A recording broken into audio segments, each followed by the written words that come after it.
or good afternoon, I'm sorry. This is, Assalamu alaikum. This is Jaran Mohammed coming to you from Philadelphia, Pennsylvania. I'm the host of today's program, Africa, the economic ramifications of the coronavirus pandemic. We have a wide range of participants covering various issues on this topic, all professionals in their own field, coming from around the continent, and hopefully coming out of this, we'll come up with some solutions, some possible plans going forward. This came out of a conversation between myself and Dr. Ndongo's Sila, who's a part of this panel discussion. He's an economist who lives in Senegal, where we discussed the possibility of creating a kind of forum or a platform where we can get our message out without having to go through Western filtered. So we're creating this platform. Hopefully, inshallah, going forward, we'll continue to do this. And hopefully this is the first of many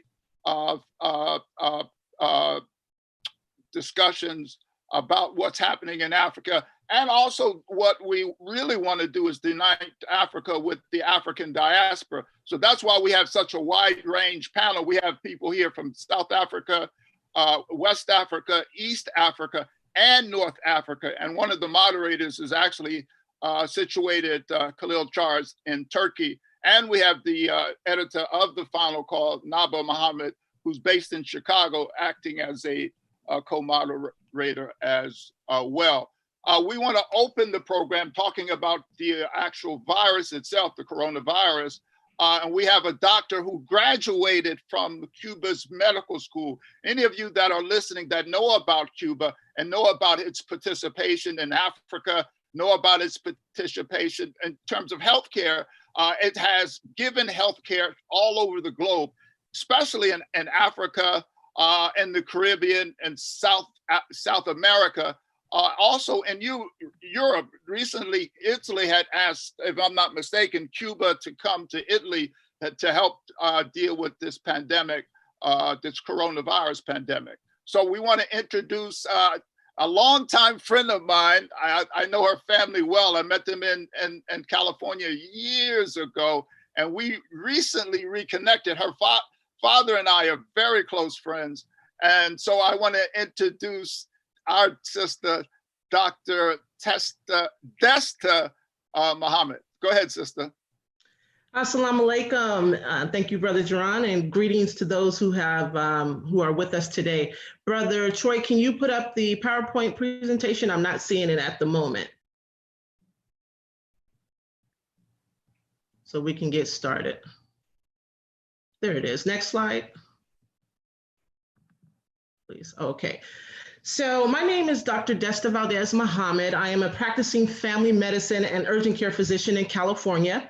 Although I'm from California, I received my medical degree in Cuba at the Latin American School of Medicine. As we enter into this discussion, Africa, the economic ramifications of the coronavirus pandemic, I wanted to first discuss exactly what we're dealing with when we talk about this disease, COVID-19, and things I learned in Cuba regarding how to handle pandemics, such as the one we are dealing with right now. Cuba has a healthcare model that has proven to save lives. The whole world can benefit from this model, especially our brothers and sisters in Africa and underserved Black and Brown communities here in the United States. In Cuba, I want to mention as well, I study with students from all over Africa, including Djibouti, Nigeria, Guinea-Bissau. They received the training as well as I, and I hope they have found it useful in caring for those in their individual communities. To save lives, the whole world can benefit. So COVID-19, a global pandemic, how Cuba, or COVID-19, a community approach to global pandemic. Next slide, please, brother. Okay. So what is COVID-19? The CO stands for Corona VI Virus D disease, and 2019 is the identification year.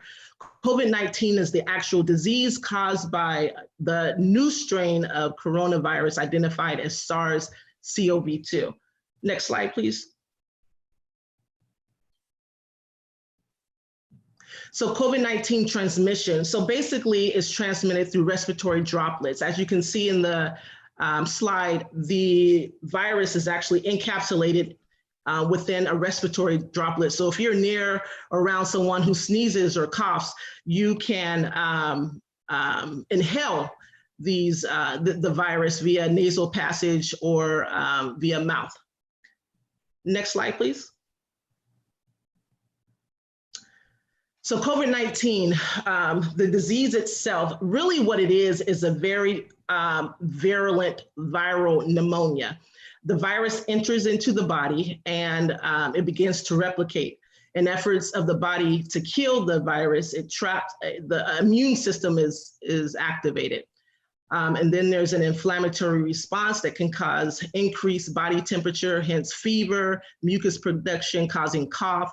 As you can see in the slide, the top picture, the air sacs, the alveoli, the main in the lungs, which oxygen and carbon dioxide exchange takes place.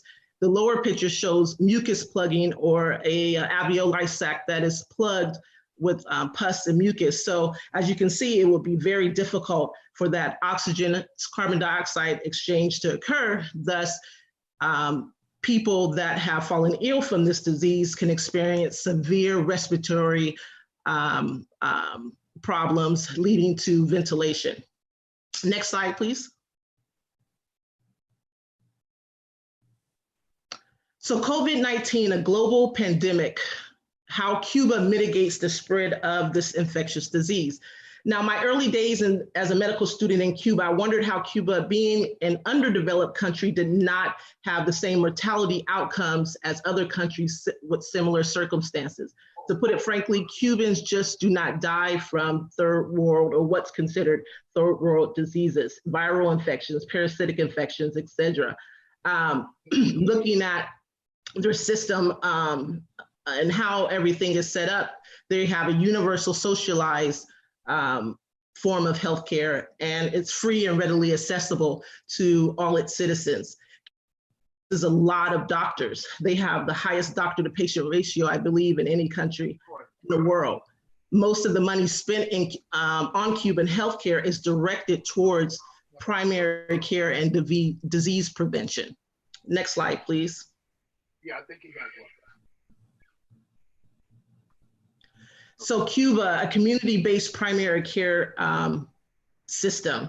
When you look at Cuba as a country with so very little resources, their major success comes from their community-based primary care. So this structure is very important, and hopefully we can follow this as a model in our individual communities, wherever we are.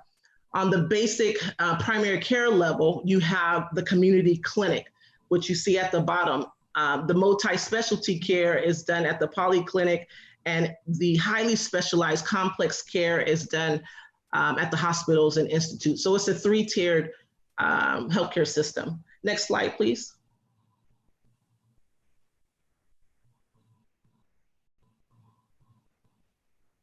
So the basic primary care level, or the community clinic, which they call the consultorio, is the heartbeat of Cuba's healthcare system. It's a community clinic staff, usually with 1 to 2 doctors. From this model, especially our brothers and sisters in Africa, and 2 to 500, that serve 2 to 500 people, give or take, depending on staffing. Consultorios, or these community clinics, are found everywhere. They're very plentiful. You go 5 blocks down one street, you run into one, 10 blocks south, you run into, I mean, they're everywhere. Now, why are these consultorios so important? Go ahead, next slide, please. So these community clinics are where the primary care teams do active consultorios, or these community clinics are found in the population. It allows the medical team to do an analysis and understand everywhere. They're very plentiful in the community. Next slide, please.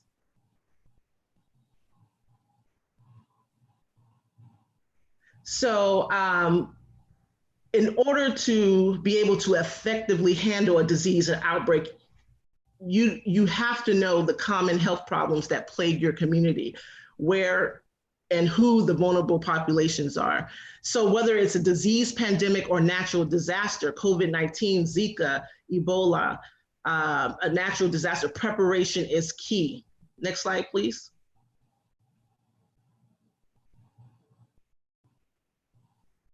So active surveillance entails getting a current analysis of the state of health in the community. Do you know the average age of the population in your community in which you live? Is it advanced age population? Are there pregnant women? If so, the gestational ages, those that are chronically ill. When dealing with a disease such as COVID-19, it's a respiratory disease. So who in the community has asthma, has chronic obstructive pulmonary problems? And then also you have to look at mental disabilities, physical disabilities. Are they able to access healthcare? Social structure is huge, especially I know in places in Africa where there's family and communal dwelling.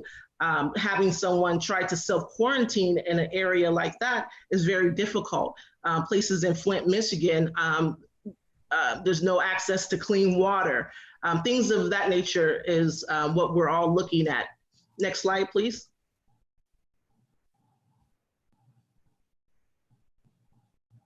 So knowing the current state of health in the community, it's already identified. So you know the most vulnerable in the population and on a basic level. So knowing that a disease such as COVID-19 is highly transmissible, and so the top priority would be control and containment.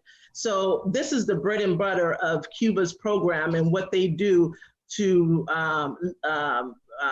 lessen the spread of disease when you have a highly transmissible one like this. And so the first cases that identified, or the hot spots, they map that out. And then they divide that area or neighborhood into sections. They assign medical teams or medical groups to that area. These medical teams are composed of doctors, nurses, epidemiologists, psychologists, social workers, and they all work together to be able to assess the state of health in the community. Next slide, please. So these are actually pictures of Cuban doctors going out in the community to benefit. When you have a multi-specialty team, you can assess, okay, anyone in the household have fever, has cough, has respiratory symptoms. If so, the doctor can then go in and take vitals, do a physical exam, assess the lungs, and then determine there what needs are, or what medical conditions and needs that need to be addressed at that very moment.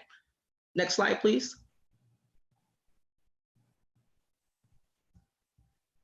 Okay, next slide.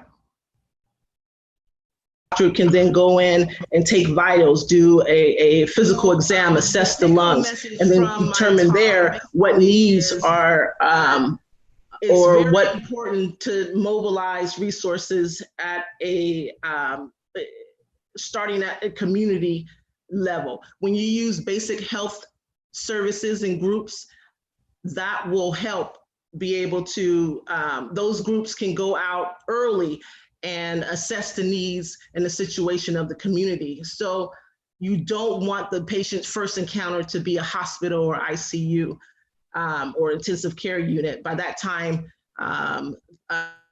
too late. Know the state of health in the community in which you're working.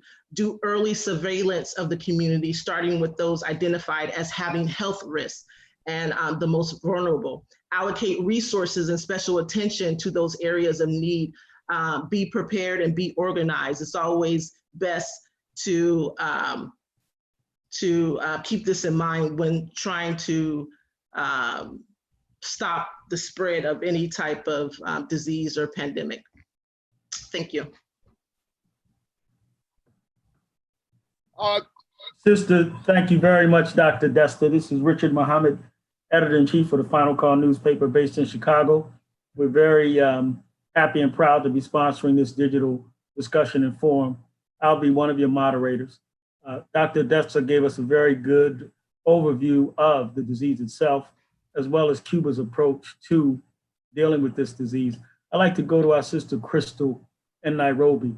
Crystal, why don't you talk to us from your perspective about the state of play when it comes to the pandemic, either in Kenya or the region? So Crystal, take it away. Thank you. Hello, everybody. My name is Crystal. I work for FemNet, and I work on the intersection of feminist economics from a Pan-African perspective. But I'm based in Nairobi, so like most people, it's close to my heart in my country.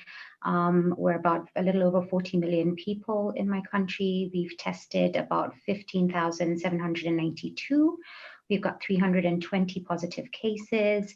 We've got 14 deaths, and it might be good to mention that each test costs about $50 in Kenya. And so that gives you a rough figure of how much we will need to test. Our government's going into a phase of mass targeted, what they're calling targeted mass testing, which means they're looking at their data and looking at what areas to test. But that also is balanced against the cost of it. Kenya has been, like most other African countries and most global southern countries and regions, been struggling to straddle between the knowledge that we don't have a vaccine, and so the only, in absence of a vaccine, the only thing that we have is social engineering through physical distancing. But in a country where over 70% of our market and labor force is in the informal, that's almost practically impossible to do without having people not having enough to eat in the country. This means that we've had to have hybrid ways to manage the spread of the virus, and we're not able to copy paste solutions that are working in the West. And so in the attempt to do that, Kenya has had a curfew. So we have a curfew between 7 p.m. and 5 a.m. every day. We've also, based on data, have managed to contain certain counties of our countries that have higher levels of prevalence of the virus. Right now, I think that stands at 5 counties where we're not allowed to move in and out of the counties. They've done a lot of surveillance and contact tracing to make sure they're finding positive cases and finding all their contacts, which are then put into mandatory quarantine facilities. Now, the first question is, when it comes to surveillance and they're using mobile phones to trace, which seems like a good thing right now, the question around how we reverse this police state and the surveillance of it comes into question. Of course, like any other country, we're really struggling with the economy and what this means. To keep the economy alive and functioning, people have to work. With a disease that is pushing us to stay at home as the only way to stop it, it's almost impossible for us to manage. And what does that mean with a country that has very, very little fiscal space to maneuver, where we're so indebted? And what does it mean for us when available resources are in the form of debt? What does it mean for the debt that we already have? And there's been calls at the African Union level and at a national level to put a freeze or to redirect debt and restructure it. We're not doing infrastructure work at the moment. So what does it mean to redirect that resource to the coronavirus management? But at the same time, we also have to think in the future. And so if we do put a stop and freeze to infrastructure developments, once we have a way, whether it's through a vaccine or whatever solution happens, how do we make sure that our economy and our citizens remain economically active? And so that's something that we have to think in the future. There has been calls for freezing debt, but we also have to think about what that means. And is it the freezing of debt that we need to be looking at, or the structure and what debt is used for? And a lot of the time, we center a lot of our economics on growth rather than people-centered. And this dynamic of growth for who, when our GDP has been growing, yet inequality is growing in tandem. And right now, we're looking at a state where we need to basically help our people survive and survive through this. And so growth should not be at the center of our narrative, which for a lot of the time it is. And going forward as well, what does it mean to not have debt at this growth, this concept of growth at the center? I'm also interested in looking at how the virus and the crisis has brought to the fore how we've abandoned in the same narrative around growth, public services and goods. And this comes up in universal healthcare, for example, where a fractured, siloed, and private healthcare system is really not able to manage this. And as Dr. Desta said, a horizontal approach to healthcare and the prevention works much better than a vertical approach, which has happened a lot on the continent, where we have a lot of donors and investment in specific diseases like Ebola or malaria or tuberculosis. And that doesn't take into account a horizontal approach that is preventive and that covers things like access to water, for example, prevention, surveillance, and data at a very local community level. And so going forward, we will need to have a deep rethinking of what that means to change our strategies to have a more horizontal approach, especially in a world where IFIs, international financial institutions like the World Bank, have been pushing a whole financialization narrative on our countries through the financialization of things like public goods and services like hospitals, and through public-private partnerships where people have to pay a user fee. It means not everybody can access what should be a public good and what should be universally acceptable and accessible in terms of a quality standard. We've also seen a complete lack of global leadership, both from the US and you know, the US really defunding the WHO at a point where every resource for them is really needed, but also at the European Union level, but at an African Union level, we're not seeing very strong leadership in terms of making demands of a unified voice for Africa in terms of debt and what that means and how we can have that conversation with China, with IFIs. We're not looking at, you know, in absence of a vaccine, mass testing is what we need to be doing, and the global supply chain of that is really suffering. And what does that mean, especially for the continent where that's our only hope? So that needs to be looked at in terms of collaboration with countries like Cuba. We don't only need to be looking at the importation of doctors, but also maybe looking to the importation of technical scientists who can help develop tests and all of that. So there's a lot of collaboration that is needed, especially at a time that countries are looking more inward and more are becoming nationalist about their approach, at a time where we need to be thinking about what a new dimension of multilateralism will look like and how we can approach things like public health as a global public good, I think. And so at a time where we're all looking inward, the virus and the crisis is calling for a lot more solidarity. And what does that look like, both on the continent and across the global south and globally as well? I'll stop there. Crystal, thank you very much for your very cogent analysis. Leah, let's go to Leah in Uganda.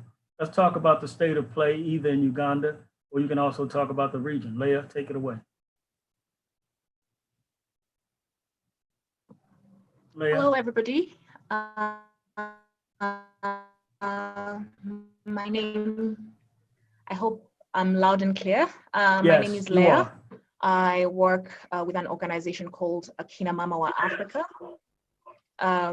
which is a Pan-African feminist leadership development organization that also specifically works on women's economic justice. We are based in Uganda, and that's where I'm speaking from today. And I'll really just analyze the Ugandan context.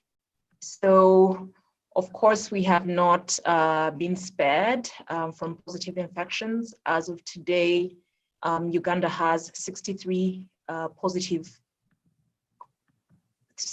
confirmed cases of the coronavirus, and there have been 45 recoveries, and but no deaths. So we're quite happy that our numbers are still quite low and that they are manageable, and that we've had quite a number of recoveries. So that is very comforting.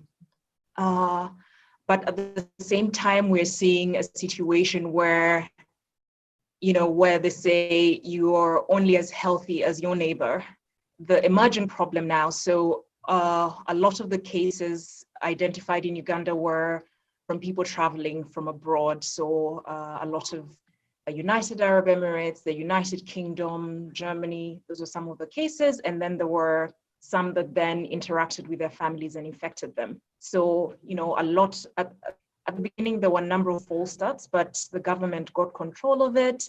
There was institutional quarantine that was mandated for a lot of the people that had traveled. So we would say that the cases have somewhat been contained. Uganda has been on lockdown for, I forget the number of days right now, because each day kind of melds into the other. But the initial lockdown was for 14 days and it's now been extended to 21 days. There's a curfew that starts at 7 p.m. lockdown. So any business that does not sell food is considered non-essential and has been locked down. There is a total ban on public and private transport, which basically means that if you need to get from point A to B, you need to walk.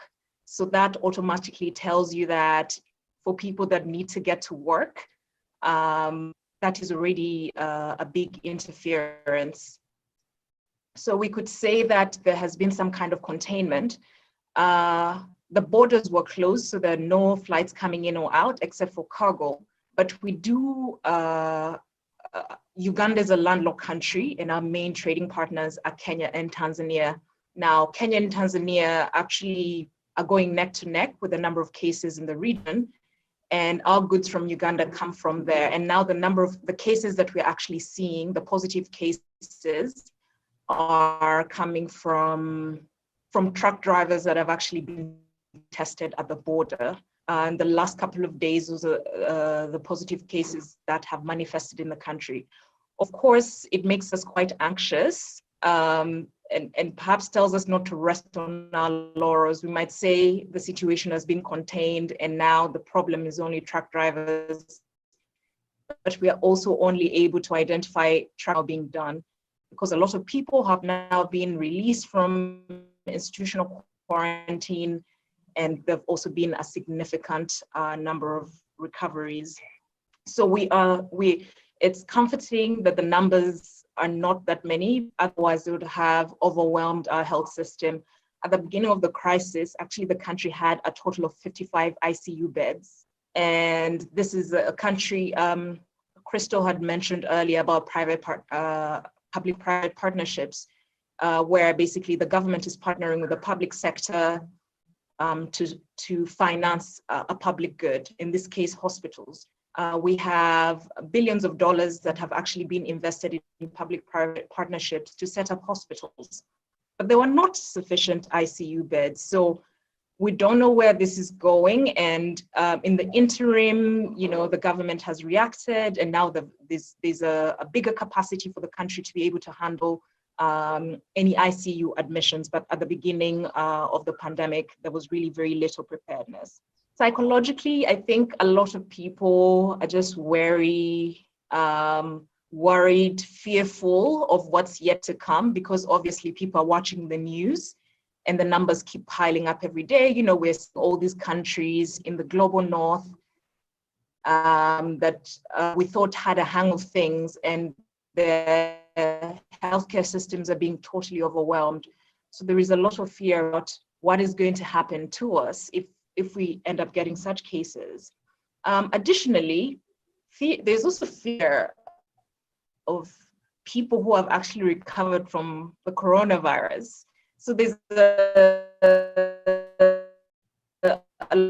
lot of wariness around, are you totally cured? Can you come back into the community? So, and they go back to the community, some kind of community awareness, so that there isn't stigma associated with the disease. Of course, as expected, there has been an incredible economic impact.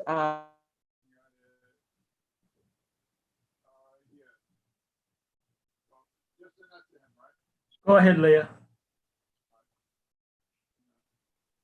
Go ahead, Leah. Can we unmute Leah's mic, Brother Troy? Can we unmute Hello? Leah's mic? It's unmuted. I think I dropped off the call. Very good. Are you finished, Leah? Can you hear me now? We can. Are you finished, or you still have a point or two to make? Okay. Can you hear me now? We can. Go ahead. You're fading out a little.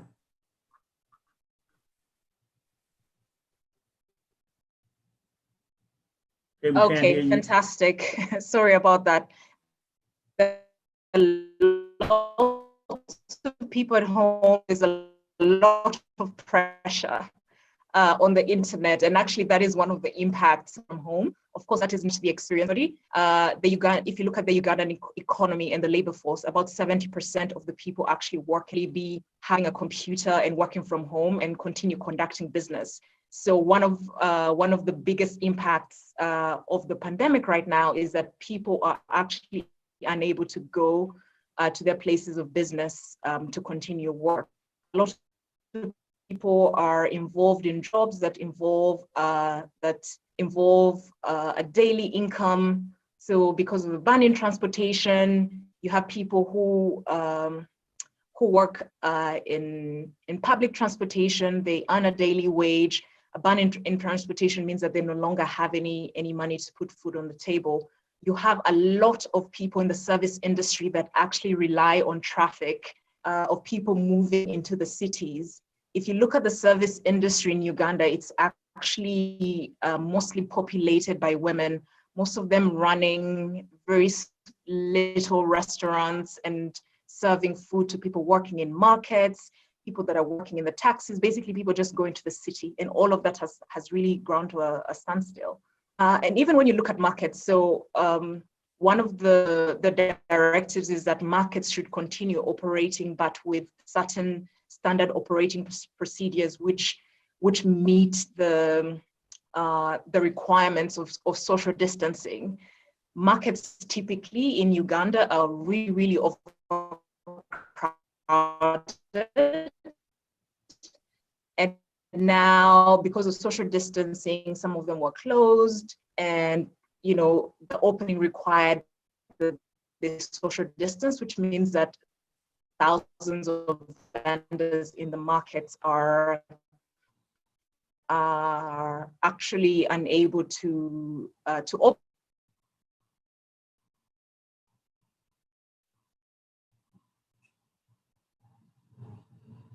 Okay, Leah, can you hear me?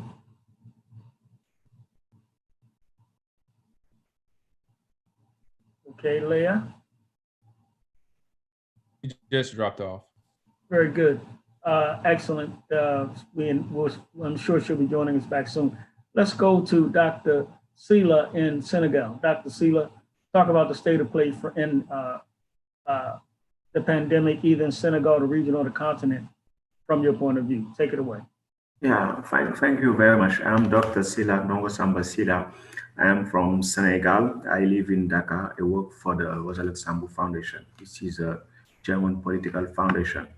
For the case of Senegal, for now things seems to be manageable, as we have for now less than 500 cases, and we registered less than 10 deaths for now, but we are going through the critical period because we have been testing more, and we have been recording more and more cases. So this current month will be the month when we know if we are gonna be able to stop the pandemic, or if things could go out of control. Because there are some cases we call here in Senegal communitarian cases. That's the kind of cases we have not been able to track, authorities have not been able to track. And in very densely populated neighborhoods, we have seen that there have been many cases of infected people, and the overrowing out of proportion, and is becoming worrying. And I have to say that for 40 days ago, and for now, the main decision that has been taken, curfew between 8 p.m. and 7 a.m. The mosques have been closed, the schools, the restaurants, the hotels, and the borders also. And yeah, there is no flight going on or coming to Senegal. For now, that is the case, but we know that there are many challenges ahead due to the fact that, as in many other African countries, there is a lot of people working in the informal sector and who could not afford lockdown and who could not afford to be in a situation of economic crisis. That's why the government has tried to aid those people via food aid programs. So that is the current situation in Senegal. For the rest of the West Africa, we could say also that the situation is for now manageable, but we have to take care that the official numbers mostly reveal the weak testing capacities of African countries. In many countries, you will see that number of infections, this of the situation. What we could say specifically is the likes of Mali, the likes of Niger, and the likes of Burkina Faso are the most affected because real relevant numbers are the numbers about the deaths. And you could see that a small country, relatively small country like Burkina Faso has recorded 38 deaths, whereas the giant Nigeria, which is more than 300 million people, just recorded 28 deaths. That means that there are very specific issues affecting the landlocked countries. Those countries are very poor and they need external assistance from their neighbors, African neighbors, but also from the international community. There are many challenges regarding economics, but I think that we will have the opportunity to talk about that later on. Very good, Dr. Sila, thank you. Let's go down to Southern Africa. Reg, what's the state of play in your region or in your country? Thanks again, my colleagues. My name is Reg Ngosi. I'm an executive director at First Source Money. First Source Money is a non-profit organization specializing in money, banking, and macroeconomics. That's what we do in terms of research. Yeah, in South Africa, I'll be a bit scanty here so as to allow my colleagues as well to chip in because we're three from this region. So I'll talk to a few things and leave a few others for my colleagues. Right now, this evening, the statistics that we have in the country, we're looking at this as a great lockdown. As we had a Great Depression and a Great Recession, this is indeed a great lockdown. In South Africa, it has produced, right, in the testing has gone up to 143,570, the largest testing in the continent. The positive people, we have 3,953. Recoveries are about 1,473, and deaths are in the regions of 75 that are ending. Yeah, we've had a 21-day lockdown period. That has been extended, was extended another 2 weeks. So we expect, hopefully, to lift the lockdown at the end of this month. But like it's well known in Africa, the situation is quite bad. However, fortunately a bit, the heavily affected area is in the largest, or rather the richest square mile in the continent. That's where the infections are quite high, surprisingly. Not in the slums. We were expected the slums to be highly affected. Unfortunately, we're finding the test there revealing that people are not as affected as in the rich areas. It's very, very surprising. We do not know what that is. I think our doctors just would give us a sense as to why that is happening like that. Yeah, in terms of the economy, virtually the whole economy is on shutdown. Only the essential services are operating. Of course, the health services are all around. And literally, flights in and out have been shut off, unless very, very essential flights. We're seeing that though that what we had expected to not to happen is actually happening. The military that was spent, or rather sent into the townships, have been misbehaving in the sense that they've been very, very hostile to townships, or to the residents in the townships, causing a lot of havoc out there. I suppose that for them, they wanted to cause a lot of fear, ensuring that people are locked out completely in their houses. That perhaps has assisted, we do not know, even if it has been very, very violent from the officials. Some people think that the numbers are actually getting down in those slums because of the heavy presence of the military. Let's get back to the fiscal space. Christo mentioned about Kenya's fiscal space being quite small. That is the case in South Africa as well. I think the entire Africa, we know that Africa revenue is quite low. Public revenue in Africa is about just 19% of the GDP, compared to about 30% in Brazil. UK is about 37%. You can understand that with such comparisons, Africa would not be able, or is not capable, of pulling out all the necessary health, if you want, facilities that could assist the expected surge in coronavirus. But somehow, with the assistance, hopefully, of international organizations, or perhaps within Africa, we should be able to pull this through. However, we think it is quite a dire situation from an economic perspective. But I'm talking about the fiscal space from a conservative, traditional economic understanding of that.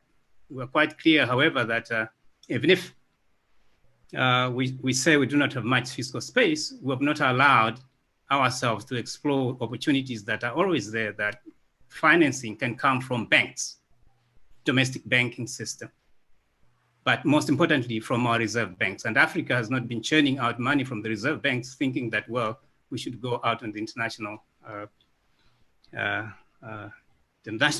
organizations to support us. So that is the aspect on the economy quite quickly. But the fear is, like everywhere else, Africa as a whole is urbanizing, and about 50 to 70% of Africans are in urban areas. You can imagine what that means in terms of the implementation of quarantines and lockdowns, and how, if the disease to be spread into those areas, how devastating that could be for the continent. But we hope, though, that as numbers show, that Africa will not be as affected as we have seen now in the UK, the US, where the numbers are astronomical. We hope that that will save us a bit. Yeah, in terms of preparing, we have unleashed as a country some 500 billion rands. That's about $27 or $26 billion in terms of stimulus. It's not really stimulus, but money spent to contain the virus. That has come in various forms, credit to small businesses, money being given to ordinary people, those who do not work, those who work, and unemployed, and so on. So that amount has assisted, or is likely to assist, or help contain the spread of coronavirus, because at least people will be able to manage it from within their homes. What else? Yeah, I think that's a bit of what I wanted to say, but I think we should be able to chip in a bit later with greater details on the economic front from where I specialize myself. Reg, thank you very much. I'm Naba Mohammed, Editor-in-Chief of The Final Call, and you've tuned into our digital forum, Africa, the Economic Ramifications of the Coronavirus Pandemic, and we are having great African scholars, activists, advocates from around the continent let's go back to South Africa. Christabel, from your view, what is the state of play when we're talking about the coronavirus? Okay, thank you so much. My name is Christabel Piri. I'm from the Southern Africa Trust. We are based in Johannesburg, and we partner with civil society organizations within Southern Africa and community foundations, really advocating for the adoption of policies that contribute to poverty reduction in the region, and also addressing the issue of inequality.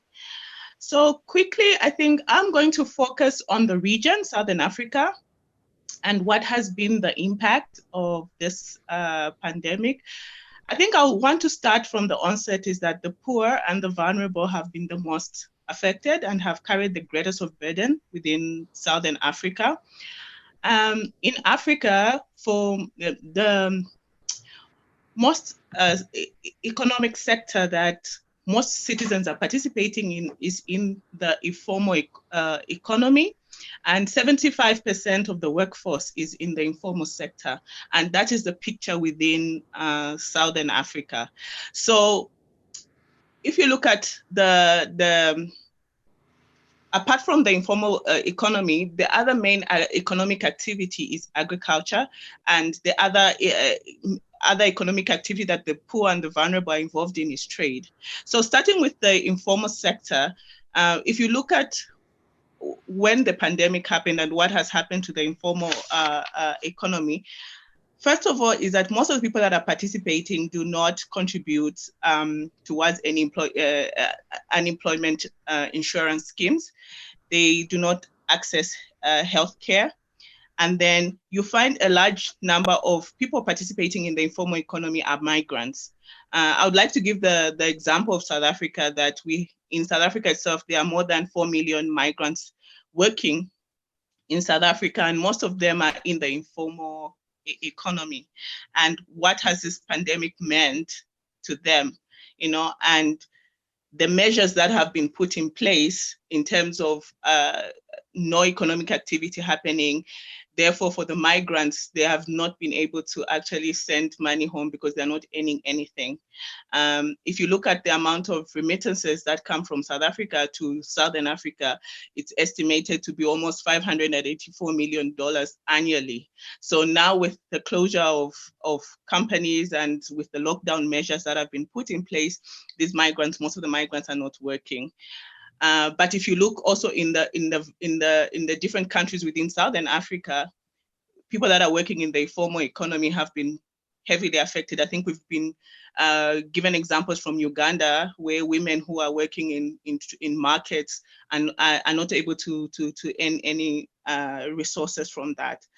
And then if you look at the agriculture sector as well, for Southern Africa, the main economic activity is agriculture, and we have a large percentage of the citizens participating in agriculture are really smallholder that are subsistence farmers that are producing on a very small scale.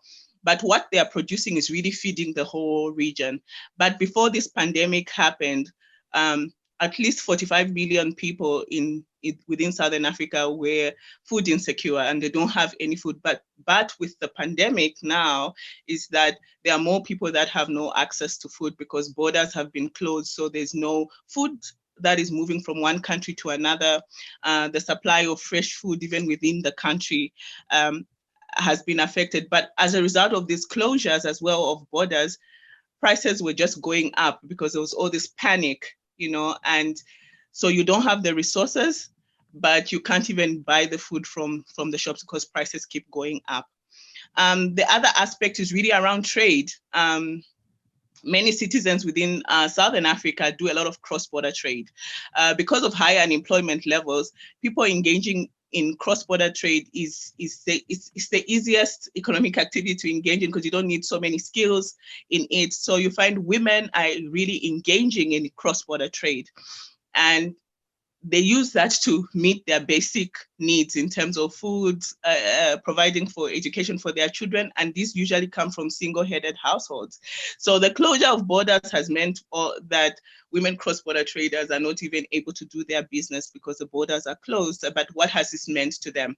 And I think that's where my emphasis has been, is that when we're looking at the impact of this pandemic, we really need to look at the poor and the vulnerable. How has this been, and what kind of support is going to women that are participating in the informal sector? What kind of support is going to migrants? Because as countries are coming up with all these stimulus packages and everything, there's no focus on migrants that are living in the different countries.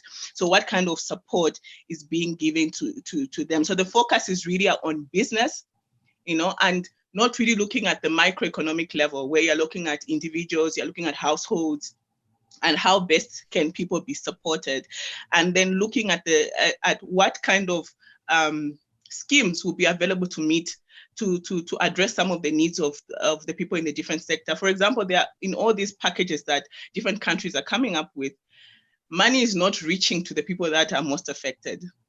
Most of the money is benefiting the business, but not individuals who are doing this small trade. And I think that's where my concern is. And I think when we talk about what solutions need to be adopted, we need to kind of address those things. And lastly, also looking at the aspect of our health systems and how we still have weak capacities. What can actually be done for citizens to actually access better services in our health systems, which have weak capacities because there's limited staff capacities. We've got a lack of medical equipment, poor management of health facilities. And we find that for most countries, like I give you an example of one country in Southern Africa, like Zambia, 43% of their health expenditures come from donor support. So now all the countries that give donor support to African countries are going through challenges. So where are they going to get the additional resources? So we're talking about more debt that we have to get, and this will have an impact in terms of how countries can actually provide services to citizens.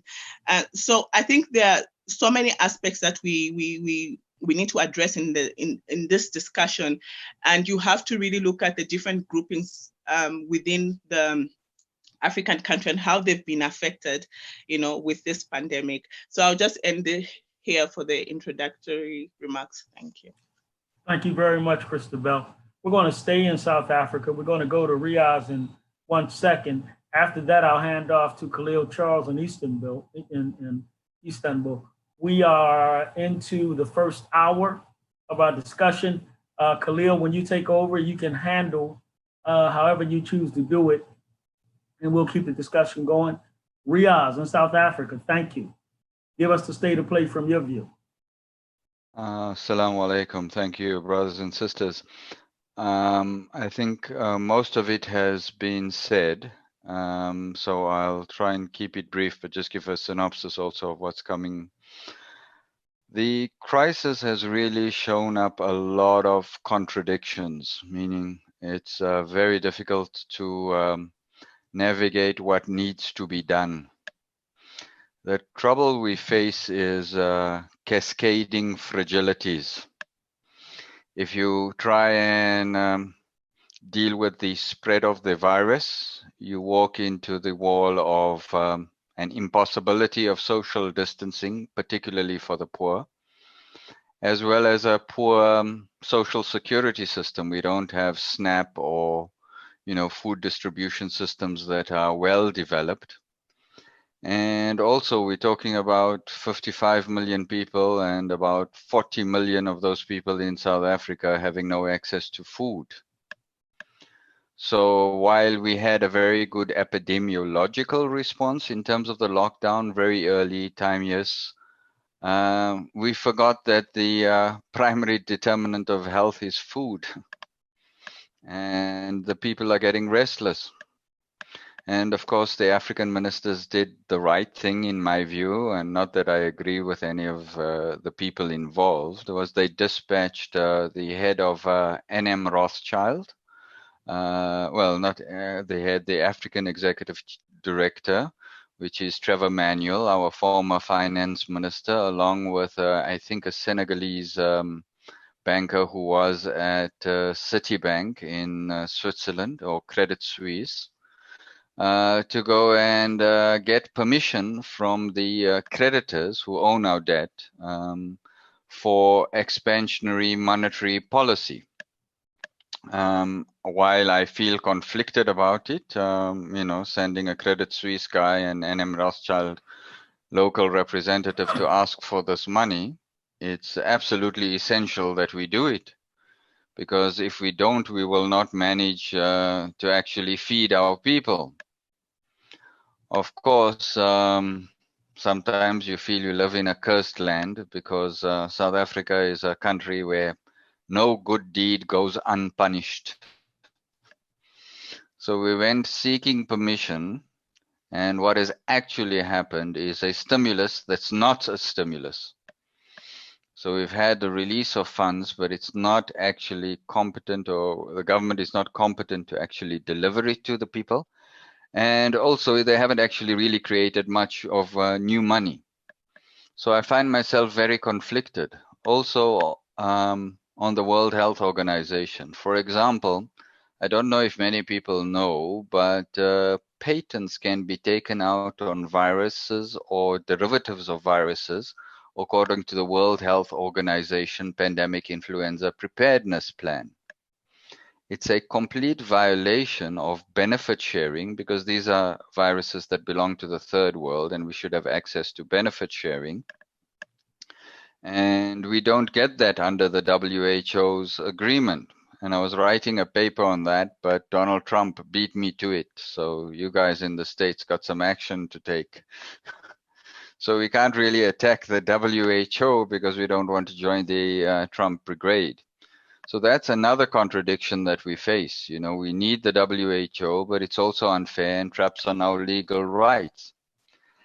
The third contradiction that we face, or not third, the third issue that I'd like to raise is, and it's very disturbing, this one, is this a repeat of the HIV pandemic? You know, I don't know if you all will recall, but Big Pharma from the US took on Mandela as president and prevented South Africa from using completely legal rights to copy medicines for HIV, which were necessarily new and patent protected at the time. And they bullied the government, and they got that right. Now, with global vaccine production capability at 600 million doses a year, including veterinary production lines that will be converted to human standards, you know, safety for human standards, whether we will get any of these vaccines, because according to the WHO agreement, countries with standing agreements with vaccine producers will come first, and 10% of their production would be donated for the entire developing world, which is 80% of the world's population. So we face an access issue. What I do see as useful is that these cascading fragilities are showing up two things. One, very bad governance at the level of the Africa Union, as well as nationally, as well as the national constraints, international constraints of debt. And we can see the Club of Rome and the G20 are very slow to actually make money available. But internally, countries could also expand their spending if they had better capital controls and better controls over imports. Because right now we're going to produce all these protective equipment and stuff, but we're going to lose that capability because after the crisis, we're just going to import from the cheapest supplier. So I think there's an imperative to utilize this time for local production, for meeting local needs. But there are also other contradictions. For example, South Africa, with a major production capability, blocked supplies to regional countries like Eswatini, Botswana, Namibia, relatively small countries that don't have the capability or don't have the scale to justify investment in production.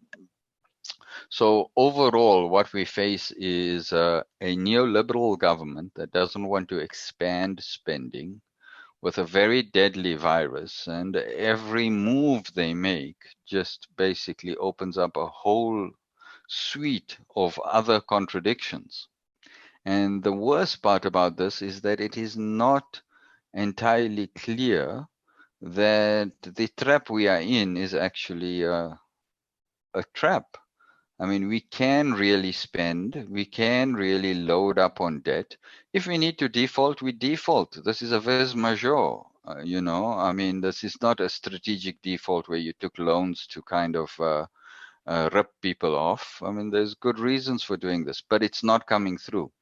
And the real problem is also the unity at the continental level, where African liberalism, which dominates the African Union, is actually an impediment rather than a collective point of solidarity. Because we could stand up together and say, hey guys, you know, this is how it is. We're putting the people of Africa first rather than the economy. And we persist with this dichotomy that is absolutely false, that the economy and people are separate. It's absolute nonsense. I mean, institutions in the economy exist because people need them or like them, and we need to solve this. So I unfortunately see a very, very dark time for Southern Africa in particular, because there's water stress and there's COVID-19, bad governance, and of course, imperialism in all its naked orange man glory. Very good. Riaz, thank you. We are into the first hour of our discussion. Riaz, could you just take a couple minutes quickly, just real quickly, answer this question for me, if you will. Why would a business or a corporation or conglomerate, why would they patent a virus? Real quick, explain why that would happen and what would be, I guess, the financial motivation for doing that. Well, basically, all inventions that are novel, non-obvious, and capable of use can be patented to give the inventor protection, and this is thought to incentivize innovation. So patents can be useful, and they have been useful, although the injustice that exists here is that most R&D capability exists in the North, so it's an information feudalism arrangement, because our capacity for R&D is much lower than it is in the North. So basically you incentivize innovation with patents. The World Trade Organization forces recognition of patents, but it also allows exceptions. However, these exceptions, even though they are coded into law, are not available to countries like South Africa when they have an HIV pandemic, or to countries like India who want to copy, vaccines for the human papilloma virus, and so on. So it's, this is health imperialism, where there's one rule that applies to the US and the UK, who can issue compulsory licenses. So for example, for anthrax, after the second 9/11, the US just threatened the company to say, if you don't give us enough doses at this price, we're going to copy it. So the US can use it, UK can use it, other countries can, but third world countries are prevented. So this is a case of information feudalism. Very good. So I guess when it comes to the virus and these types of patents, I guess it's not just the patenting of the virus itself, but the ability to come up with vaccines or perhaps other uses based on what you learn. Thank you very much, Riaz. We are into the first hour of our discussion. I want to hand off to Khalil Charles in Istanbul, who will talk a little bit about Sudan. He will moderate the next part. Khalil, I'll follow your lead in terms of where you want to take the discussion after. Why don't you handle this hour, and we'll see where we go. Thank you very much indeed to Brother Nabar in Chicago. It's been a fascinating hour of discussion around the different situations that we're facing in the continent. And I also want to give you a little brief summary of what's happening in the Nile region in Sudan. I'll do that first, and then I want to give you a little roundup, and then let's decide how we move forward into the next hour and what are the key issues that have come out of this hour that we need to develop on and we need to home in so we can get a strategy, a positive strategy and an action plan to where we'll be going and where our experts are going to try and apply the appropriate pressure where it's needed to help the people on the continent, whether that's financially, whether that is socially, whatever, but it needs to be done. Okay, let me just take you briefly then to Sudan. I spent roughly about 13 years, Brother Jerome will know, we met there for the first time in Sudan.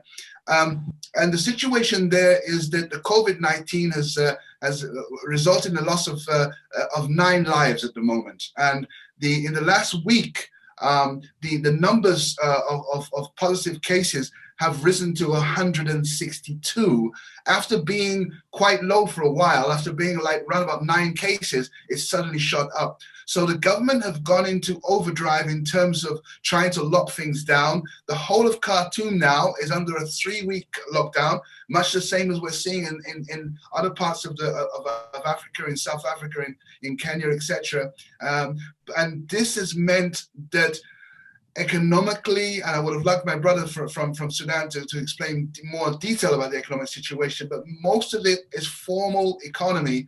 And that formal economy, you're getting people staying at home and not being able to actually put bread on the table. And the other side of things is that they are depending on income that comes from abroad, and having the place locked down also means they're not being able to get to the money exchanges or even to the bank to try and get money out. So right now in the center of the Khartoum, the situation is getting pretty tough for the people there. But having said that, Sudan's health care services are almost non-existent, in the sense that you have less than 1% of the people in Sudan that have a medical insurance or some kind of insurance for health, and you have a doctor ratio of roughly about 6 to 1,000. So and many of them, that was the last figure. Many of them have gone out and moved out the brain drain away from Sudan because of the political problems that they've been going through. So economically, you must realize already in Sudan you have the situation where there's no bread. The queues are a mile long. There's no fuel. The fuel are at least 10 miles long, and gas, a liquid gas for cooking is also a problem, as well as medicine. So there's one of the countries that's really heading for a crisis, and this question of social distancing and the solution for the continent. That's something I want to move on to in this next hour, because what we've heard from Crystal in Kenya is that the future problems, we're storing up future problems for the citizens going forward. That this question of debt relief, is it debt relief to assist businesses, or is it for growth, or is it to assist the people on the continent? So that crisis is building up in that sense. And Crystal also talked about leadership and the unified voice of Africa. And I think Riaz also touched on that in South Africa, touched on the kind of leadership that we're not getting at the moment in terms of what is needed to stand up against those who would want to see Africa not survive under these circumstances. So the solution for the continent is what we really want to look at. We want to look at as a relationship. So, for example, there was a question that came in just a while ago. I will talk about the relationship that Africa has with the Chinese. What is the ramification of dealing with the Chinese? How are they going to get off the neck of Africa, and how are they playing to the rules in terms of the governance, the sovereignty of some of the African governments as we see around this whole issue and the economic dependence that we have. And so some interesting questions that need to be dealt with going forward, and we really need to discuss economically with Dr. Sila in Senegal, how the economic situation there is likely to help or hinder the West Africa as a whole as this pandemic moves forward. And a very interesting question about these vaccines. I didn't really understand the significance of that, but thank you to Brother Riaz for putting that forward. And we understand now what it's going to mean if Africa is prevented from actually being able to make the vaccine, and this is then put on some kind of patent from the WHO that prevents the developing countries from using those resources. So I want to throw it out now in terms of solutions. We're talking the next hour in terms of solutions. The problems have come out of the discussion. And if Sister Crystal is still there, I'd like to ask her a bit more about solutions in terms of put on some kind of patent from the WHO. Yeah, I'm just hearing a sister. Yeah, developing countries from. I'm hearing myself repeat a bit beside, but my question to you, Crystal, is, you know, in terms of the future problems for citizens, can you talk to us more about what you foresee as their future problems, and in terms of the debt ratios and what should be done about, you know, debt, freezing the debt? You said that could be problematic. Sorry, please repeat your question. Sure. My question is around the going forward, the future problems. Can you be a bit more clearer about what the future problems you mentioned for citizens going forward, given that they're locked up in their homes, social distancing, etc. They're not able to go out and make money. So the future problems for them as you see it. And also, I want to ask you about the debt issue. And, you know, we're talking about freezing debt. Is freezing debt really a solution for Africa? Those are my two questions. Sure. Can everybody hear me? Great. So in terms of future going forward, I think we also have to remember that we have intersecting problems as a continent and as a region in East Africa. We are faced with one of the worst locust invasions in the last 20 years. And what does that mean for our food security at a time when we need to be as secure as possible in terms of production of food, and at a time when countries are locking down and are looking inward, like I said, and multilateralism and regionalism isn't at play in the way that it usually is. So that's the very first point. Secondly, I talked about this increasing police state that we're facing with the enforcement of curfew the first few nights, and continues. I mean, in the early days of the virus, we had more people being killed by police brutality than the virus itself. And what it means to roll back on these policing of our citizens, of the violence of our citizens. And someone made an interesting comparison of former British colonies, and the violence that they mete out on their citizens is very much the same and very similar. South Africa is the same, India is the same, Kenya is the same.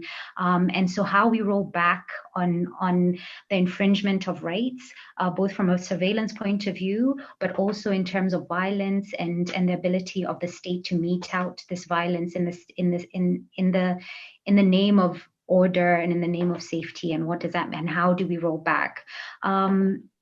Women are bearing the brunt of this. We have to remember this. A lot of women are in the informal sector, are not able to trade, not able to earn a living, not able to buy the things that they so desperately need for their everyday lives. And what does that mean for citizens? Something that I also notice is that the West and the North really have sort of are perplexed at the low levels of the virus spreading on the continent. And it's almost as if, you know, what's happening? Why is it they're not testing enough? Why don't we have more of the virus spreading in Africa? And I think that narrative is problematic. Problematic also because our healthcare systems have been brought to our knees historically through structural adjustment programs, through debt, like you talked about. It's really just decimated our public facilities and public healthcare, public services and goods that are so intersecting. So for example, access to water, which at this point is so dearly necessarily needed, is just not there, especially in informal settlements. Transport is no longer a public good, and so how do you control transport, and how do you have ceilings of prices when the government says you can only have half the number of people in your minivans or buses? And what does that mean for private sector public transport provider in terms of how they earn their money, and they don't have any alternatives really? Our government has tried to have some incentives, and anyone earning below $240 gets a lower tax rate, and VAT was dropped by 2%. But if you look at what that means for somebody who, one, is in the informal sector, majority of which are women, who are not earning at that level, who are not in their formal sort of taxable brackets, who still have to buy flour and, everyday produce, even at a 2% reduction. If I'm not earning every day, I just don't have it to buy my food, coupled with, the invasion of locusts and such a huge threat to our food security. What does that mean? In terms of debt, there is, yes, a calling to the freeze of the debt. And there's been calls to say, listen, we have the debt already, we have it in hand. Can we repurpose that money towards the coronavirus, management of, rather than focus on the development of infrastructure projects or whatever it is? I'd like to add public-private partnership contracts as well. Money to service those loans are already in budgets, and that might also be another source of revenue to redirect, especially now to managing the virus. But we also need to ask different questions. Like I said, it's not only about debt freezing, but we now need to ask very deep questions about what this debt is for, and how it's structured, and what is its purpose. Is it, like you said, is it specifically on growth, and do we really need to have growth at this point in time? And how can we rebuild a social contract between state and citizen that really puts people at the center, especially when relationships of that contract, that social contract, have been broken down, and there's a complete lack of trust by the public in their government, mostly because public entities have been so defunded. I mean, for me, I've never been to a public, there's a whole generation that hasn't enjoyed public services and goods. And so how do you explain to them what is quality and what is accrued to them when they have never experienced it? Is something that we need to change in terms of the narrative. We also need to begin to ask about our relationships with the West and IFIs, which are predominantly led by countries like the US. Where financialization is the next phase of neocolonialism, really, and neoliberalism, with policies that are pushed down our throat, that take control of our economic decisions, that really do not put our people at the heart of it, definitely do not put the women of Africa at the heart of it. And so as our inequalities rise, and the world is seeing that we might need to prioritize differently now, and really prioritize in other ways, public health, public education, inequality, delivery of it in a universal manner as well. And what does that mean? Sure. Thank you very much indeed for that response. What strikes me is that we are dealing with a situation, of course, it's new to everybody, but are the solutions for the West the same solutions for Africa? This is a question which, of course, is vexing Donald Trump in the States. Regarding social distances and reopening the economy. Is there another way that we can deal with this issue that doesn't involve social distancing, that allows people to get back to work? In terms of the virus, Dr. Desta, can I ask you, in terms of the virus, we've seen different approaches to try and stamping out the virus. We've seen the ones where people are being contact traced, and we're seeing the lockdowns that are happening across the world. South Korea seems to have done a good job, and others who have got a different approach. Sweden are moving in a different direction, although the numbers of cases have gone up. Can you tell us a little about, this virus, is it necessary, totally and utterly, given the situation that Africa must adopt the lockdown social distancing strategy? Yes. So what we know so far about this virus is that it's a very aggressive and virulent virus. We're dealing with a disease that is pretty much unprecedented. Being the fact that its aggressive nature, and we don't know a lot about the nature in which it can be spread. It at this point, human to human, but there's been studies and cases stating that it's aerosolized as well. And so when you talk about social distancing and trying to decrease the spread of the disease, I believe that at this point, that's the only way to go about it, because the more you have person-to-person contact, whether it's in the stores, whether it's in places of employment, you give rise for increased spread of this virus. And that's what the huge problem is right now, is that the virulence of it and how easily it's spread. And that's what there's going to be more research as time goes on, but right now that's the only solution. Well, thank you for that. But obviously that solution has economic consequences, obviously, that we'll talk about. Exactly. And for a better understanding of economic consequences, can we go to Senegal and ask Dr. Sila more so? We're seeing that people are locked down, they can't move, the economy is being stifled. We have that in East Africa and Kenya, as Crystal mentioned, and also in South Africa, as mentioned by Riaz, those contradictions that are coming up there.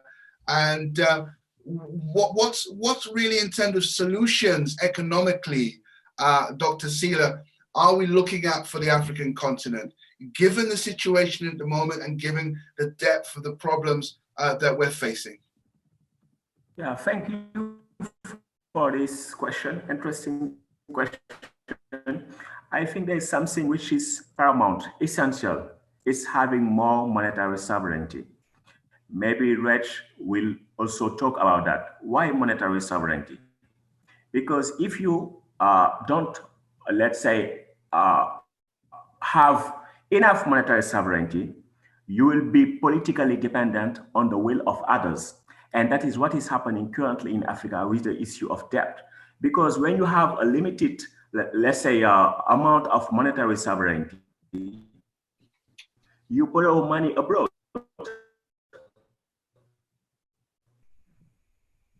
But normally, normally developed countries do not borrow money abroad. They are always indebted in their own currency. But you take the case, for example, of Senegal. Senegal, on the financial plane, is like a colony. Why colony? Because we are still using a colonial currency. But that's not all. We are among, let's say, monetary union. And economists know that when you are a monetary union, you are not, let's say, sovereign, because you could not rely on your central bank to fund whatever is necessary to fund, you see. So it is really important that African countries individually and collectively achieve more monetary sovereignty. Because the thing is this, you could never lack money in your own currency. What you could lack are resources, real resources. Do you have workers? Do you have land? Do you have, let's say, expertise, etc.? Do you have equipment? If you have that, you have the money, because it's just numbers you tap on a computer. So this is a thing we have to solve in Africa, because every time we are here, we don't have means, so we want help from the West. But the help from the West is not helping us, because, you know, every time they lend you money on dollar or in euro, you have to pay back in dollar and euro. That means you have to export real resources. So we have to put a term to that. So it's important to have monetary sovereignty. Whatever we want to do without monetary sovereignty won't work. The second thing is that we need African unity. Why? Why? Because many African countries are already indebted, you know, in foreign currency, the likes of Zambia. Normally, they should be in structural adjustment. but they are just waiting after the coronavirus pandemic to impose a structural adjustment. And African countries, the African Union should never accept that. We should never accept that the IMF will come to impose a structural adjustment. So we need unity. And we know that the African external debt is now more and more held by private creditors. It won't be easy to have it canceled, but we have to fight so that the whole African debt, external public debt, private, multilateral, bilateral, be canceled. We have to fight for that. Because my leader, my president, saying that we have to cancel the debt, but he has never indicated to us what he has done with the money of the debt. In just 4 years, a small country like Senegal get indebted $7 billion US. We don't know what he has done. Transparency and accountability with the debt. And it's the people's fight, African people's fight, to say that our leaders took external debt in an irresponsible way and in multilateral economic system functions. But we know that every time we have to pay the debt, it's the poor people who are going to pay. So we are going to ask for the cancellation of the whole debt, not because our African leaders tell it like that, but because we don't want our people to suffer. And we have to do our best to rely on local finance. And the last thing is that we have to delink from this system. When I say delink, it's the concept we know from king is not autarky. Delinking is not either being into the neoliberal globalization. We have to go against those logics of free trade, of financial globalization, and to tackle the real issues that matter for the masses of our populations. That's the meaning of delinking. When there is a conflict between the interests of the people and the interests of, let's say, the capitalist system, and to delink, we have to invest in agriculture. We have to give more support to our SMEs. We have also to have this control on the monetary and financial system. And at an African continental level, we have to promote emulation. Free trade will not make Africa great. We need emulation between African countries. That's how I see things. Those are just general principles we could elaborate more on during the discussion. Excellent, excellent. Thank you very much indeed, Dr. Seeley. A very strong look at what the solutions, especially the economic solutions, could be in terms of fighting this pandemic and putting Africa back on its feet, or getting it in a stronger position. Monetary sovereignty is one of the key words that you've mentioned there. Monetary sovereignty, external debt, getting that, using your own monies and not getting the external debt situation rising up. You mentioned your own country having 7 billion. I want to talk to also on the macroeconomic side of things before we move and talk to Leah in Kampala and also Christabel later on in Johannesburg. But Rich, on the side of this macroeconomics and the solutions for Africa, do you agree with Dr. Seeley's assessment that monetary sovereignty is one of the key things that needs to happen in order to improve the situation on the continent? Absolutely, absolutely. Africa has been dependent on the West, virtually on everything, all right? And we've been told our policy space has actually been occupied by the IMF, the World Bank, the Bank of International Settlements, and large countries like the US and the UK, of course, Germany to some large extent. So EU and the US, they have been almost dictating as to what we can do on the continent. Each time we want to do this thing, they say, no, do this way. So we haven't had any policy space at all. It has actually, okay, it's a foreign policy space for Africa. which should be occupied by Africans, is sadly occupied by foreigners. So indeed, the monetary sovereignty of a country is then a non-negotiable matter. We cannot begin to negotiate that Senegal, Chad, Sudan shouldn't be sovereign nations. For as long as we are sovereign nations, we're entitled to monetary sovereignty, just as much as entire economic sovereignty as well. So indeed, for me, that ties itself to the health fragilities that we see in the continent of Africa and inability of Africa to defend itself or to protect itself from the diseases that we see right now. All these come from the fact that our economic system is an economic system that we did not develop on our own. It's an economic system that has been imposed on the African continent. Without that imposition, we should have perhaps done a lot better than we are today. I mean, if you look back at the East Asian countries, just as an example, they actually rejected the IMF World Bank systems, which Africa, which dominated the entire continent of Africa, and they were able to develop quite fast. You must remember, Korea, South Korea, was as worse or as good as Ghana at the independence of Ghana in 1857. But if you compare the two countries today, it's chalk and cheese, isn't it? It's because we have adopted an economic system that is inconsistent with our developmental priorities or our developmental ideals. And to the extent that we continue to be dependent on the West, we can as well kiss goodbye to economic development.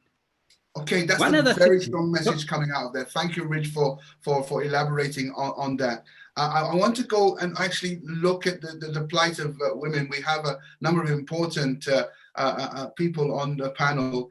And Lee, if I could ask you to address in terms of solutions. Now, we know the brunt of corona is going to be visited on the women of Africa in that sense. And you in Uganda there, you're trying to work in tandem with others in the region. What do you see in terms of women are the solutions that we need going forward? And I'll come to later to Christabel also to look at that in terms of health and food shortages as well. So Leah, can you hear me? Could you answer that for me? What are the central needs that women in particular need to have around these issues involving the virus? Thank you so much. Before I actually jump into that, I just wanted to make a contribution to the discussion that has been going on about Africa's sovereignty and the need to revisit our monetary policy. Yeah. So it is common knowledge now, or at least I think it is, that the continent loses about $100 billion in illicit financial flows, mostly tax evasion and aggressive tax planning by corporations. And a lot of this money actually ends up in the global north. So you have lots of investors coming here, exploiting the continent's raw materials and then exporting the bulk of the profits. So I think that when it comes to any discussion about debt, it is actually a moral imperative when we are looking at the inequalities that actually exist. If you're looking at comparing GDP per capita, perhaps between Uganda, which is about $750, and maybe China, which is in the thousands of dollars, and knowing how much China has actually benefited from exploiting resources on the continent, I think this is the kind of conversation that needs to be had. But we also had a question about that earlier, Lee. Perhaps you can, I mean, the role of China in particular, I think some of our questioners thought that China was being unfair. Is that correct to say? Is China playing by the rules in Africa? Are they exploiting Africa? And in particular, during the time of this crisis, are they likely to benefit more than help Africa? What's your response to that? I don't want to go into that too much into that without speculating, but I can authoritatively say that Chinese business practices have not necessarily. But we also had a question about that earlier, Lee. Perhaps you can, I mean, the role of China in particular, I think some of our questioners thought that China was being unfair. Is that correct to say? Is China playing by the rules in Africa? Are they exploiting Africa? And in particular, during the time of this crisis, are they likely to benefit more than help Africa? What's your response to that? I don't want to go into that too much into that without speculating, but I can authoritatively say that Chinese business practices have not necessarily been very good on the continent.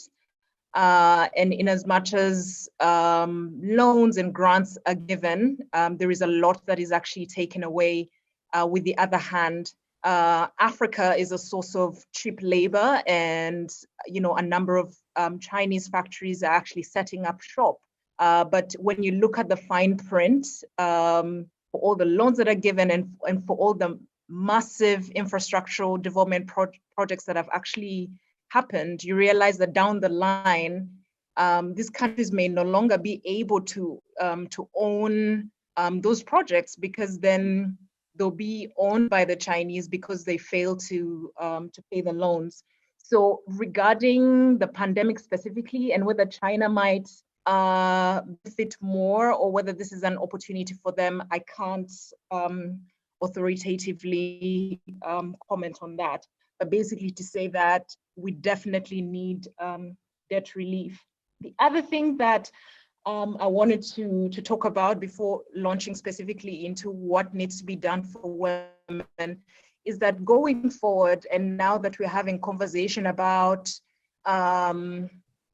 development of vaccines, there's a feminist writer who wrote a really incredible piece about vaccine trials on Africans during the height of the HIV pandemic in the 90s, and she documented how her uncle was actually one of the test subjects. So it was basically that Black bodies were used as laboratories, and then once the drugs worked, they were too expensive for Black people to be able to afford, Africans particularly.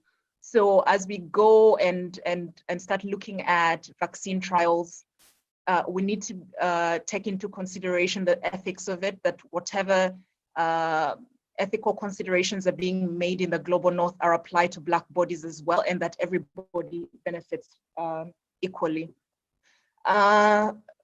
Looking at what women would want during this pandemic, so a lot of the responses have actually been very gender blind. If you look at blanket calls for curfew in Uganda, the ban on public transportation, actually women that are pregnant have been unable to access medical care. Some of them have died. Some of them have lost their children. Some of them have given birth on the side of the road because they need to get a permission slip from a government official. There exist bigger problems down the line in terms of health for women, particularly around reproductive health. What is quite clear is that there have been massive disruptions in the supply chain. From what I've read is that factories, a lot of the production obviously happens in China, factories that are producing condoms, factories that are actually producing key ingredients that are needed for women's contraceptives are actually not doing that.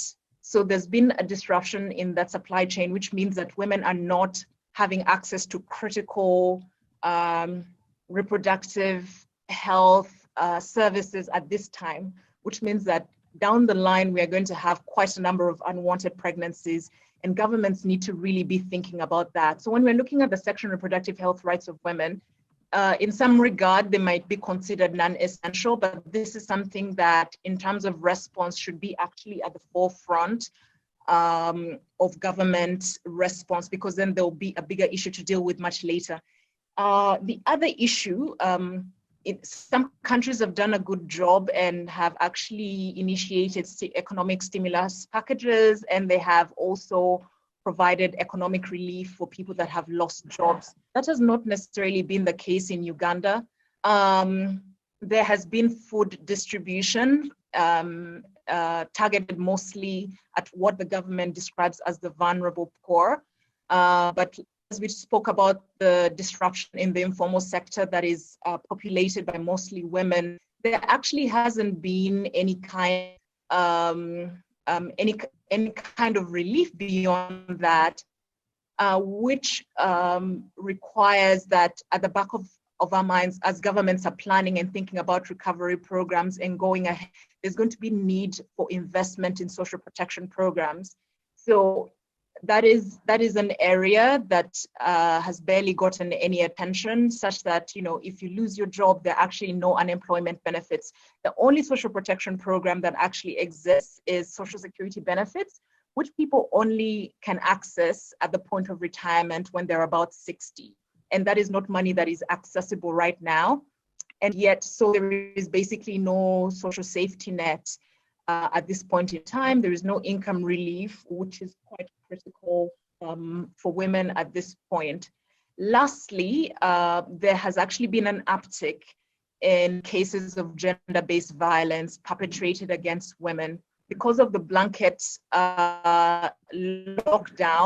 Actually, I'll give an example of the president making a joke. You know, they had said there were some emergency situations that would require some kind of support in the dead of night. And he joked that a woman being beaten by her husband does not qualify as an emergency situation. So that just goes to show how trivialized certain challenges against women are.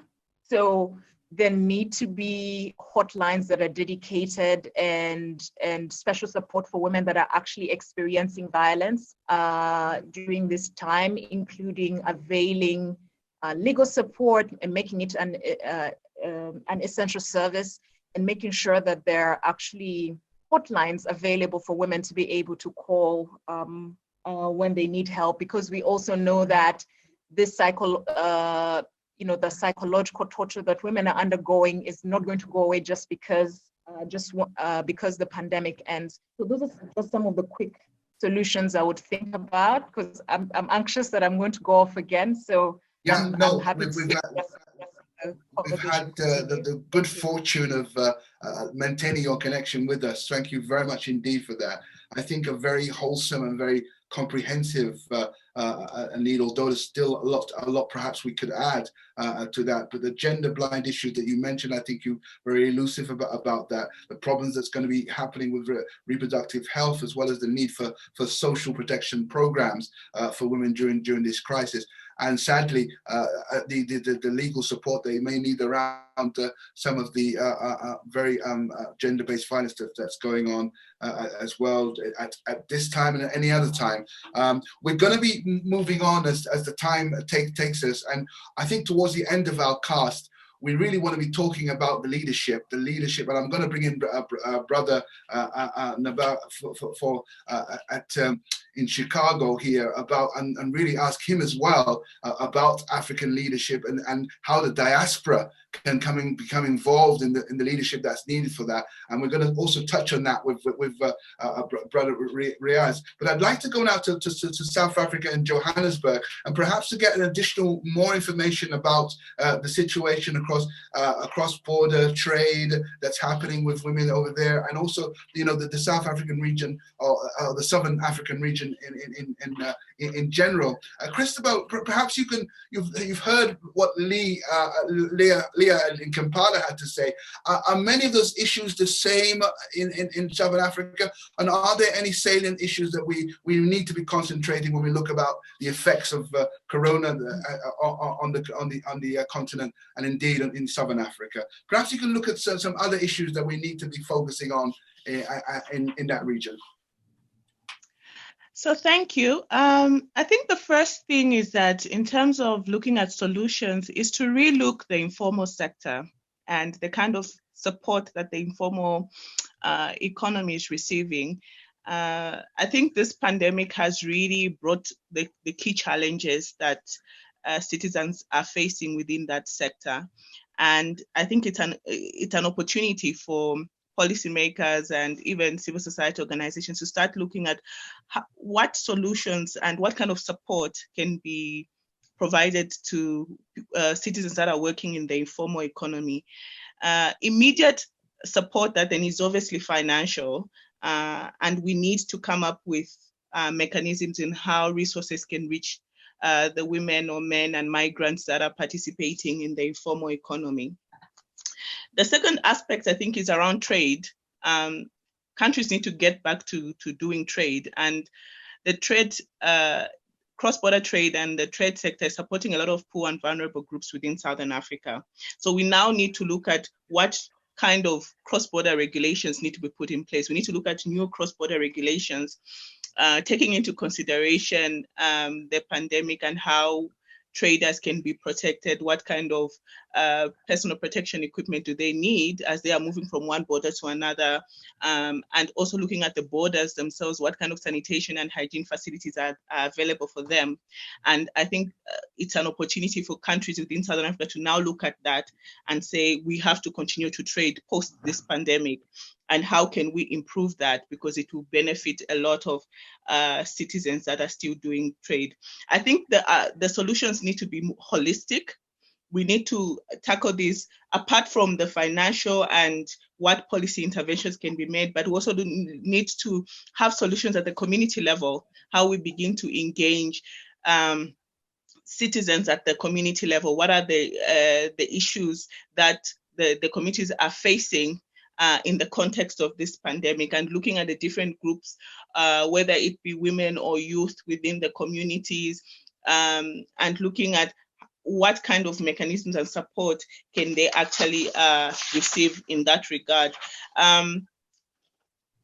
In relation to that, it's looking at the health infrastructure and trying to invest in that. I think this pandemic has just brought to the light the weak health systems that we have, and that there's a lot of investment that needs to go into the health sector. Apart from South Africa, that is more advanced, most of the other countries within Southern Africa have got very limited capacity. So there's need for more resources going into that.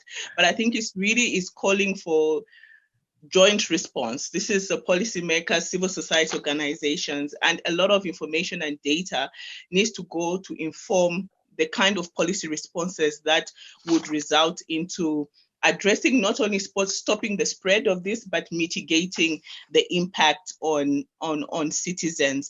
And then categorizing these citizens in terms of the different groupings that you have: women, you have youth, you have the migrant communities, and what kind of support. Because in all these conversations, like I had earlier said, migrants are just being excluded. I think it's the same context even in the United States, where a lot of support is being given to citizens, but what about the migrants working in these countries? What kind of support are they getting? And I think it's an opportunity to really look at restructuring these mechanisms and say what kind of support can be provided. I'll just end there for now. Thank you very much indeed for that. I mean, certainly a holistic approach that you talk about includes engaging with the citizens at community level. All of those things I think are very, very important. I think we wanted to thank you very much indeed, Sister Christabel, for that. We want to open it up, but I think the question that's burning in my mind is what we do about the leadership. I think Crystal has mentioned this. Riaz has mentioned that leadership is a problem. Unless there are other burning issues, I really want to look and focus at what kind of leadership we need to have for Africa, because there seems to be an indication that weak leadership is affecting the way in which the whole pandemic is playing out. In general, though, the latest figures, as we have it now, is 25,000, going on to 26,000 people who are affected across the whole of the African continent. The numbers of deaths are 1,240 as of the 23rd.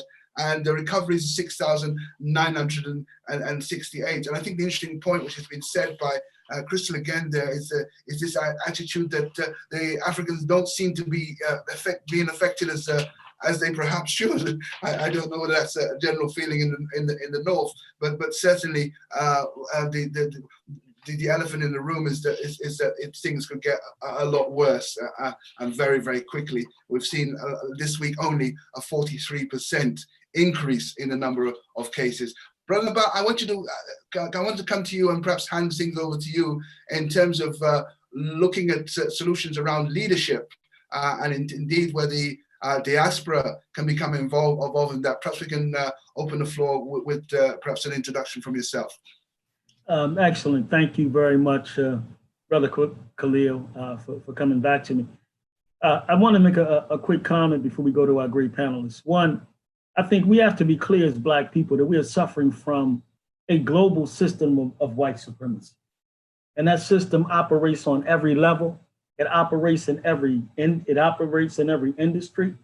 And through that global system, even though Europeans or Caucasian people may have problems among themselves, they manage to settle those problems when it comes to asserting their dominance, and in particular, when it comes to asserting their dominance over Black people, whether they be in America, whether they be in Africa, whether they be in the Caribbean, whether they be in Brazil. I remember when Mr. Mandela first came out of prison, there was talk of nationalizing of industry in South Africa in order to bring the Black majority forward. Those ideas were crushed by the West. Those ideas were crushed by the United States.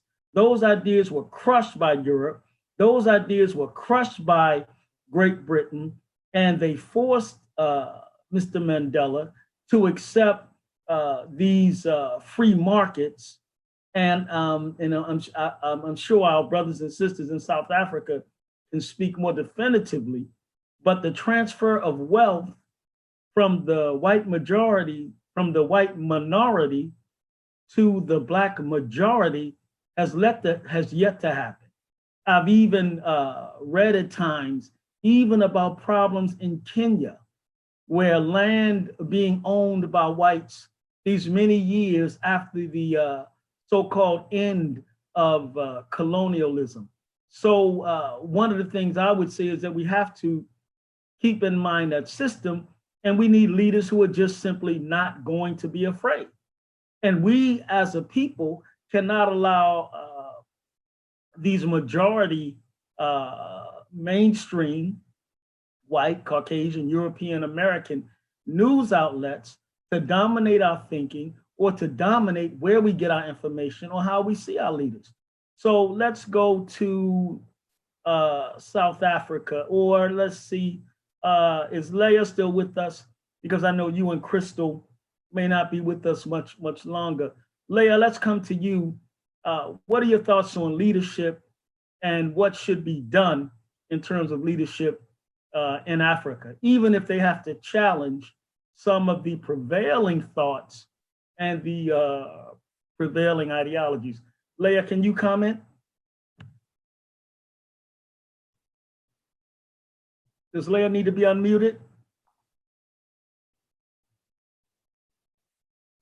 Crystal, can you take that question? Unmute Crystal. Hi, I'm unmuted. Sorry, what was the question? My question was simply this. We were raising the question of leadership. From your view, what needs to happen to really strengthen either African leadership, Kenyan leadership, regional leadership? What needs to happen to strengthen that leadership, or is the dependence on outside resources so strong that we should expect whoever pays the piper to dictate the tune?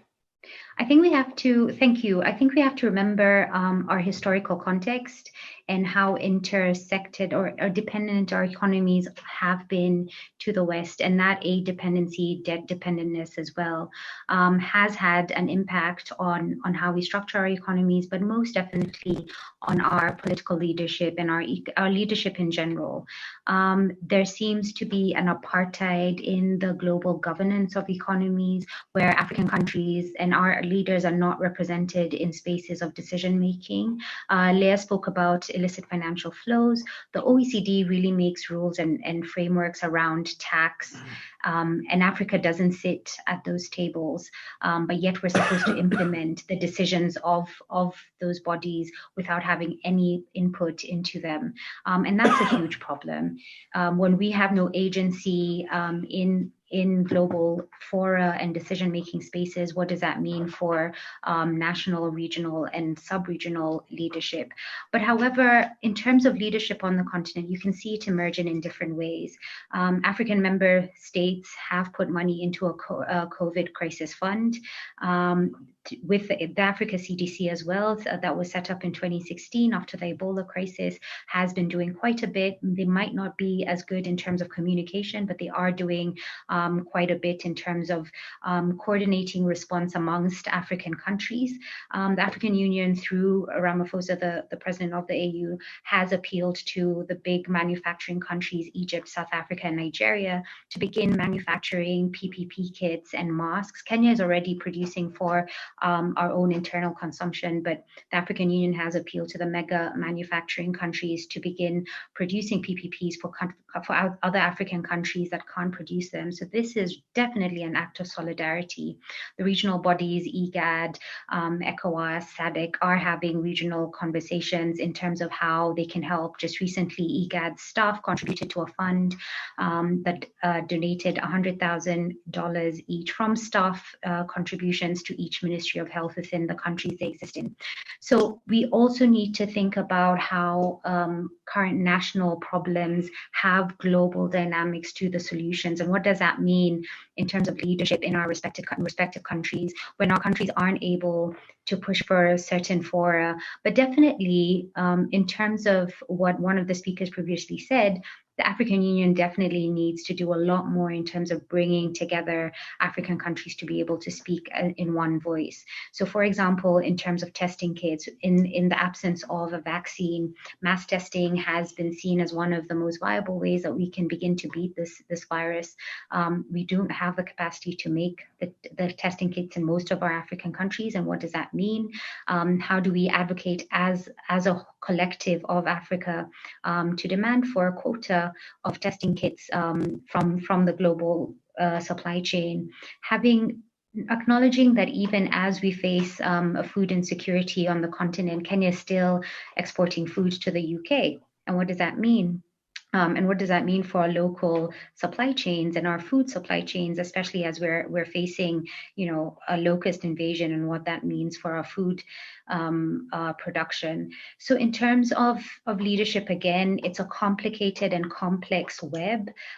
It's hard to say that we are lacking in leadership. Yes, we do have internal problems, many of that created by ourselves, but at the same time, there's a global pressure from the global north that is imposed on us. That means our leadership isn't able to maneuver and navigate, and always has strings attached to anything that they do. And so, there needs to be a redefinition of what a global governance system and architecture looks like. We need to use this moment really to redefine both the role and the character of the state, and what an African state looks like, what it feels like, what it means to our people, how it interacts with our people, but also how we can come together as one voice in terms of global conversations. That needs to be stronger, and the whole global space needs to definitely change and be a lot more democratic, I think.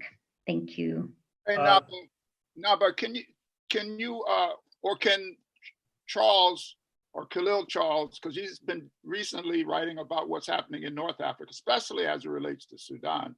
And I think you have a book coming out that deals with the former president who was overthrown, Bashir, and the whole dynamic of leadership that's going on currently with this interim government, which is in line with the military. Can you speak to that in terms of leadership and what that means for North Africa? Khalil, if you could give me a couple minutes. Yeah, sure. Keep that question in mind, and we'll come back to you in a second. Indeed. But Leah, if you can hear me, I know it's late where you are and it's late where Crystal is. So Leah, if you can you hear me? Let's unmute her. And do you want to comment about African leadership? Leah? I think Leah may have left. Okay. No, I'm Crystal, still here, but I missed the question. Oh, okay. Okay. The basic question, Leah, is we were talking about African leadership, what needs to happen. Crystal did a great job of pointing out both some of the the good as well as the bad. But as we look at Africa generally, what are your thoughts on leadership and what does it need to do to move the people of the continent and to move the continent forward? I am so sorry. I didn't catch your question. If you could just repeat really quickly. I'm sorry. Sure. Talk to me, Leah, about African leadership. What are your thoughts? Okay. Thank you. I think that some African leaders have done a good job of trying to nip the spread of the virus in the bud, and others have not done so well. So there has to be some sharing of lessons. If we look at the response in Tanzania, for example, where the president responded to the spread of the virus by saying that churches, even as all neighboring countries, tried to cancel mass gatherings and cancel churches and mosques and things like that. He said the coronavirus is the devil that needed to be exorcised, and therefore church should continue. And now Tanzania is actually paying the price for that. There are cases that are about 284, and at the time Kenya first reported cases and Uganda reported cases, there were, I think, very few in Tanzania, and those numbers have quadrupled over the last 2 weeks. So I think one of the things that needs to happen is that the African Union needs to step in, because that is the accountability mechanism for states on the continent. And I would say put in check errant leaders or leaders that are actually putting their citizens' lives in danger. But even closer to home, we have regional economic blocks. In the case of Tanzania, it is the East African community that is comprised of 6 countries, including Uganda, Kenya, Tanzania, Rwanda, South Sudan, and Burundi.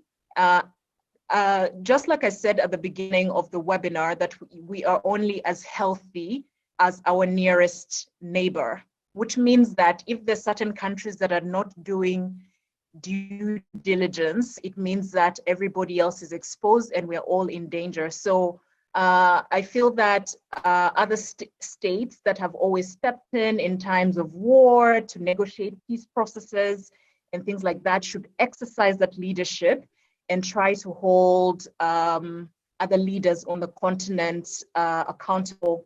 If we're looking at states like Cameroon, where I don't think anybody has seen the president in the longest time because he spends most of his time in Switzerland, that kind of behavior needs to be called out, because then it means that there is no leadership on the ground.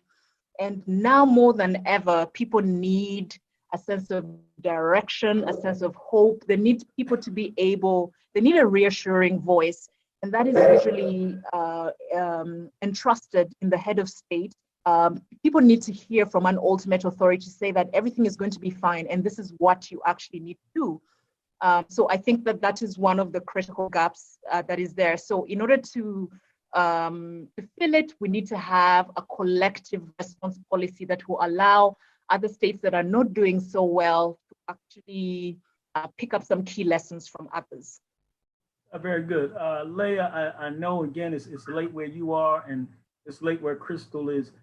If you have to leave, why don't you give us, if you have any kind of closing or important points that you want to make sure you get in, why don't you do that now? Of course, we'd love to have you stay with us. And then Crystal, once Leah finishes, why don't you do the same? And of course, we'd love to have you stay with us as well. But Leah, go ahead. I think I was actually able to make most of my very important points known. But I think I will just ring a bell and say that the aftermath of the pandemic is going to be really, really hard on African states. And this is something that everybody should have at the back of their mind. If I can just give a case of Uganda, where you have you had about 10 million people living in poverty. That means that those are people that make about $1.25 a day. That's their daily income. And they're saying that the shock of the pandemic is going to catapult about 15 million more people into poverty.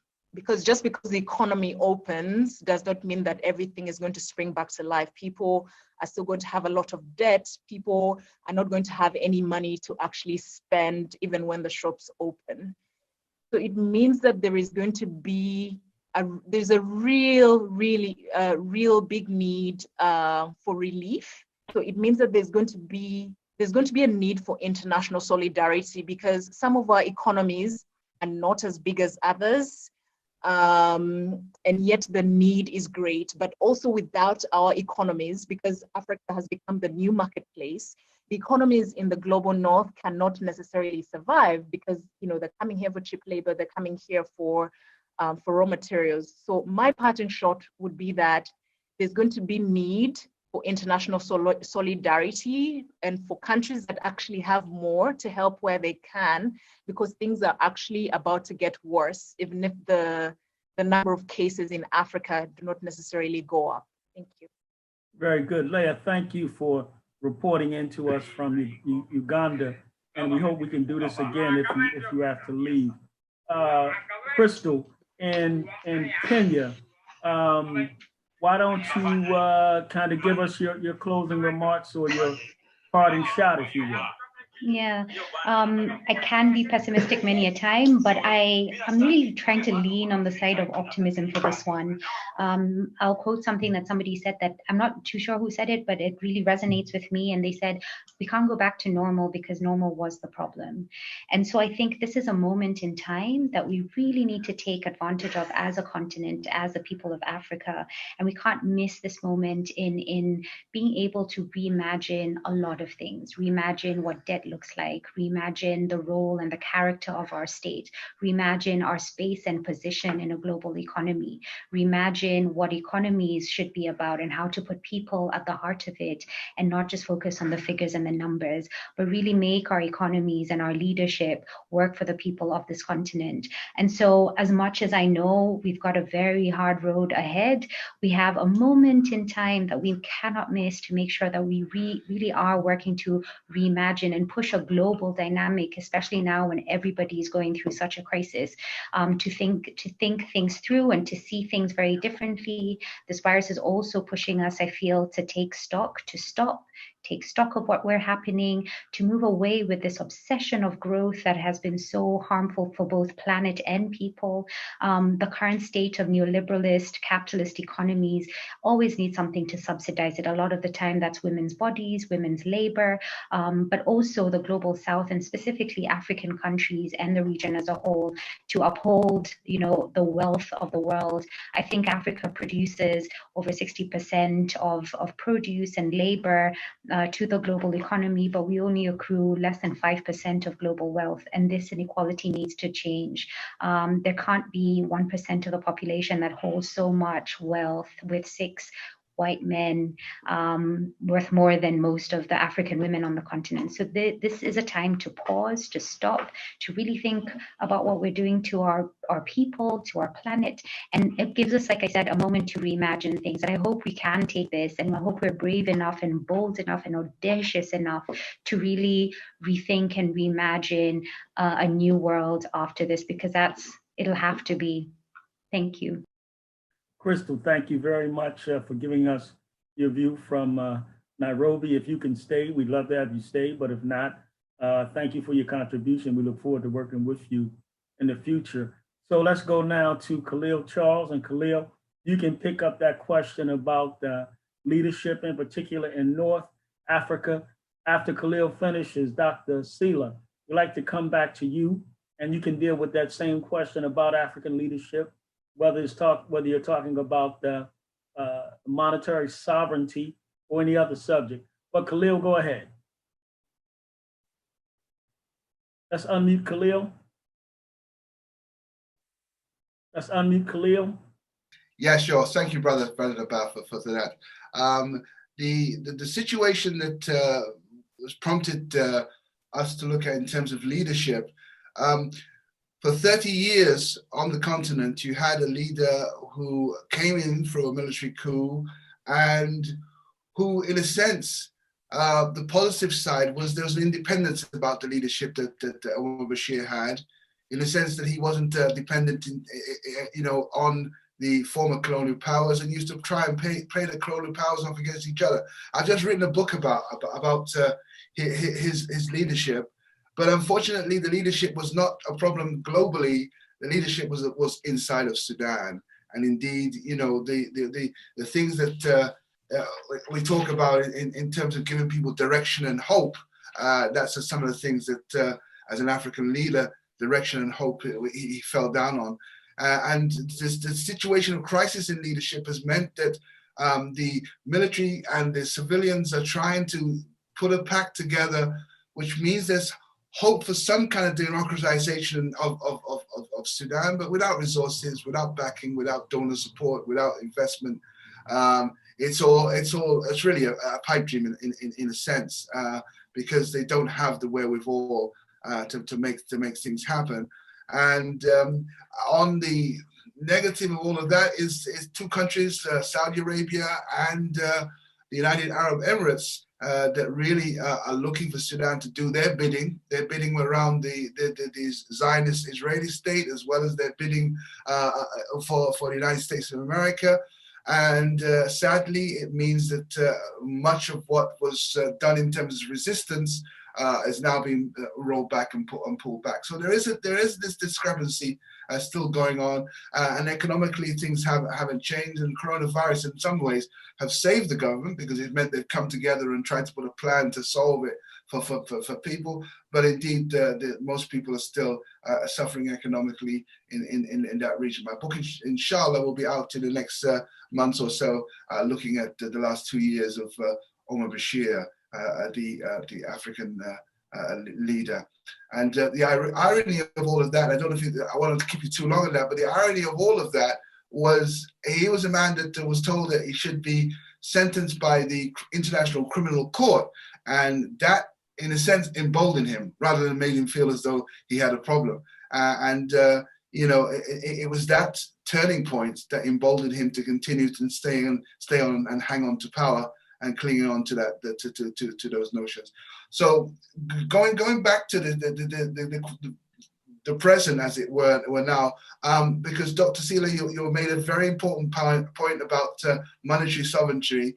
You also were very clinical in terms of debt and talking about foreign debt, saying that you don't need that money. And there's also the danger that the IMF is going to impose structural, and this is a real danger, structural adjustment proposals on the continent after the post-mortem of all this thing is dying down. Talk to us more about what leadership is needed in order to counteract those dangers that we face. Yeah, thank you very much, Halil, for this question. I think the leadership issue had to be viewed differently. Let's take some analogies. If you have a bad educational system, you won't have good pupils, good students, good teachers. Necessary deaths, we know that. If you don't have a good political system, you'll have poor leadership. So if you have poor leadership in Africa, it's not that those guys are bad in themselves, but we could not have them shaped by colonialism. They have been shaped by imperialism. So if you want to have good leadership, we have to challenge these kind of governments. We have to transform them, because the former colonial powers, they left the political seat, and the political seat was taken by Black people, which that didn't change the structures. The former colonial powers, they took the economic levers, economic and monetary levers, because they know that these are the most important tools. And they have left us with a political seat. And what could they do at the political seat? Enrich themselves, repress, let's say, the dissident. That's what our leaders are doing in Africa. So we have to change this kind of government, neo-colonial government shaped by colonialism and imperialism. That's why many people talk about the coloniality of power. We have to address the coloniality of power. Unless we address that, we'll still complain saying that yeah, we had bad leadership, etc. In the past, as you said, Khalil, we had good leaders. For example, Lumumba and like Thomas Sankara. They loved very much their people, but every time they have been removed from power and sometimes they have been killed because this is a kind of leaders, the type of government we have could not bear. We could not have such kind of leaders. So Africa has one chance, is that we have the youthful population and they are more and more aware of what is happening. They are connected to the whole world. And these youth people is hungry of change. So it's up to young people, let's say with the support of wise people, elder and wise people who have the love of Africa in their hearts, who could, let's say, impulse the dynamic for political change, because it's important. We could not have good leadership if we do not address, let's say, some issues like imperialism, the legacy of colonialism. Very good. Sister Christabel in Johannesburg, why don't you give us your view? And I know it's getting late there too. And if you like any final comments, why don't you give us your view and any final comments? Thank you for joining us.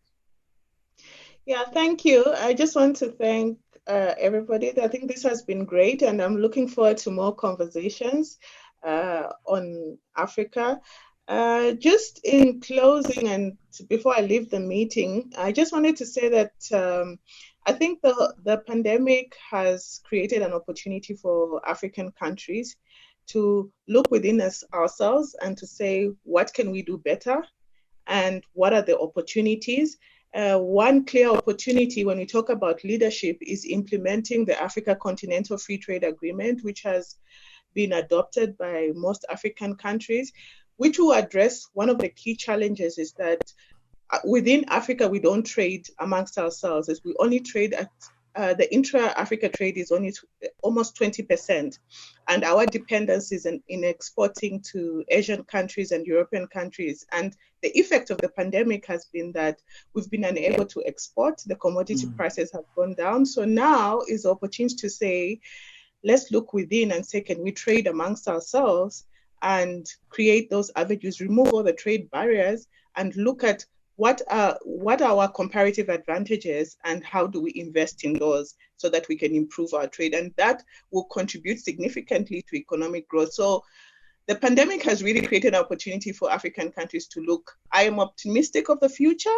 And I think we just need to look at what are the challenges and what are the strategies moving forward. And I think we should continue to have this conversation. I've really enjoyed myself. I wish I could stay for another 2 hours, but thank you so much for this platform. Thank you. Sister, thank you so much for joining us. We definitely enjoyed having you, and we hope to have you back soon. I think we're going to have to reconvene at some point and just continue this discussion. Thank you so much. Let's stay in South Africa. Ridge from Pretoria. This question of African leadership.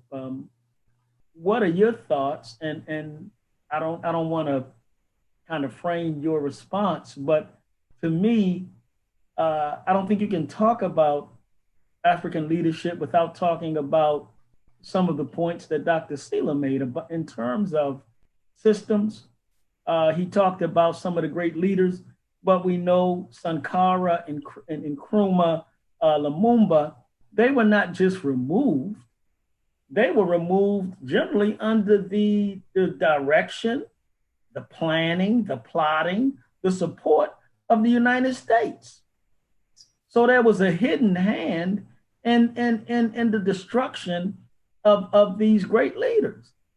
So anyway, Ridge, that's my view. Let's hear yours. Thanks very much. Indeed. Thomas Sankara, a great African indeed. very, very great African indeed, Lumumba. All these people were removed because of the imperial powers wanting control of the African resources. Now, how then do we contextualize the issue of leadership in Africa and using the coronavirus as a change platform? In my view, we have to redefine the concept of leadership in Africa. Leadership shall not be about a person who occupies a leadership position now, because what we have come to see is so much pressure, so much money coming from the US and Europe easily corrupts these so-called leaders occupying leadership positions. So what Africa has to do now is to mobilize that there should be leadership at a civil society level. So in fact, can we generalize the word leadership to mean that every citizen has to occupy a leadership position in their own to hold accountable the so-called person occupying a leadership position? And unless that happens, it is going to be very easy for the West to continue to destabilize Africa as they are currently doing. And as we speak, international financial institutions are planning so well, mapping so well how to neo-colonize Africa using financial instruments. Hence, I mentioned area of the change of the economic system linked to the monetary issues that my colleague from Senegal just mentioned. Therefore, power structures cannot just be vested in the so-called person who occupies a leadership position, say President Mandela at all. I mean, if we do that, 25 years since Mandela walked out of, occupied a seat in Pretoria, as you mentioned, nothing has changed. So therefore, leadership will have to change in that context in the African continent indeed, if we're to go and change the situation today. Very good. Reg, thank you. Can we do this before we go to, we have a special video from one of our panelists who couldn't make it, Brother Mekki in Sudan. Before we go to that, Riaz, can we come to you? Can you talk about the leadership, and can you talk about, hold on, let me get to it. Boy, I think we were talking about this continental African trade agreement or free trade zone, but leadership, and then the other part about this concept proposal of free intra-trade on the continent. Sure. Can you hear me? Because I'm on video and I'm not sure. We got you. We can hear you. All right. So let me start with where I began also. Look, there's a lot of contradictions here. I mean, we're talking about dealing with COVID-19 where social distancing is next to impossible. And the key thing is that we don't have functional institutions that can actually make social distancing possible. I mean, if banks go bankrupt all the time and rip people off, then you set up a central bank with a regulatory structure and you get the job done. You know, the economy serves the people. And the way we're forced to think is almost in a, money first way that is absolutely contrary to African values of Ubuntu or, I am because you are. And it's absolutely normalized, and this is absolutely shocking.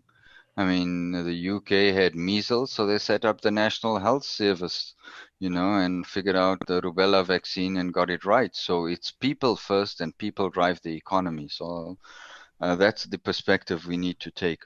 I'll start off with the China issue because one of the panelists raised that, right? And look, when the US wants, to line up the usual suspects, we always get caught up in the maelstrom that they create. And I'm not saying China is good or China is bad. They've done some fabulous things and some horrible things. But they've only gotten away with it because the Africans lack a national development plan that defines what they want. The benchmark should be an African plan that is pro-people rather than shopping around for the usual suspects. And there's a lot we can do with China because China doesn't take an approach that is financialized. Sure, all debt is financial, but they bring in real resources rather than bringing in commodity markets for speculation or futures markets or building up stock exchange or capital market development. So Africans need to set their own benchmarks for development so that it doesn't matter who the foreigner is, that we actually monitor it and ensure it brings development. Then I want to come through to the issue of the Continental Free Trade Area Agreement. And what we have here is an African liberalism housed in the African Union that is completely neoliberal. I mean, it's unapologetically neoliberal. That's why they can't take a stand to say cancel the debt or promote development or protect all our new investments in protective equipment. I mean, this is exactly what we should be doing. But what are we doing is we're lowering tariffs, making imports cheaper while we have an unemployment problem.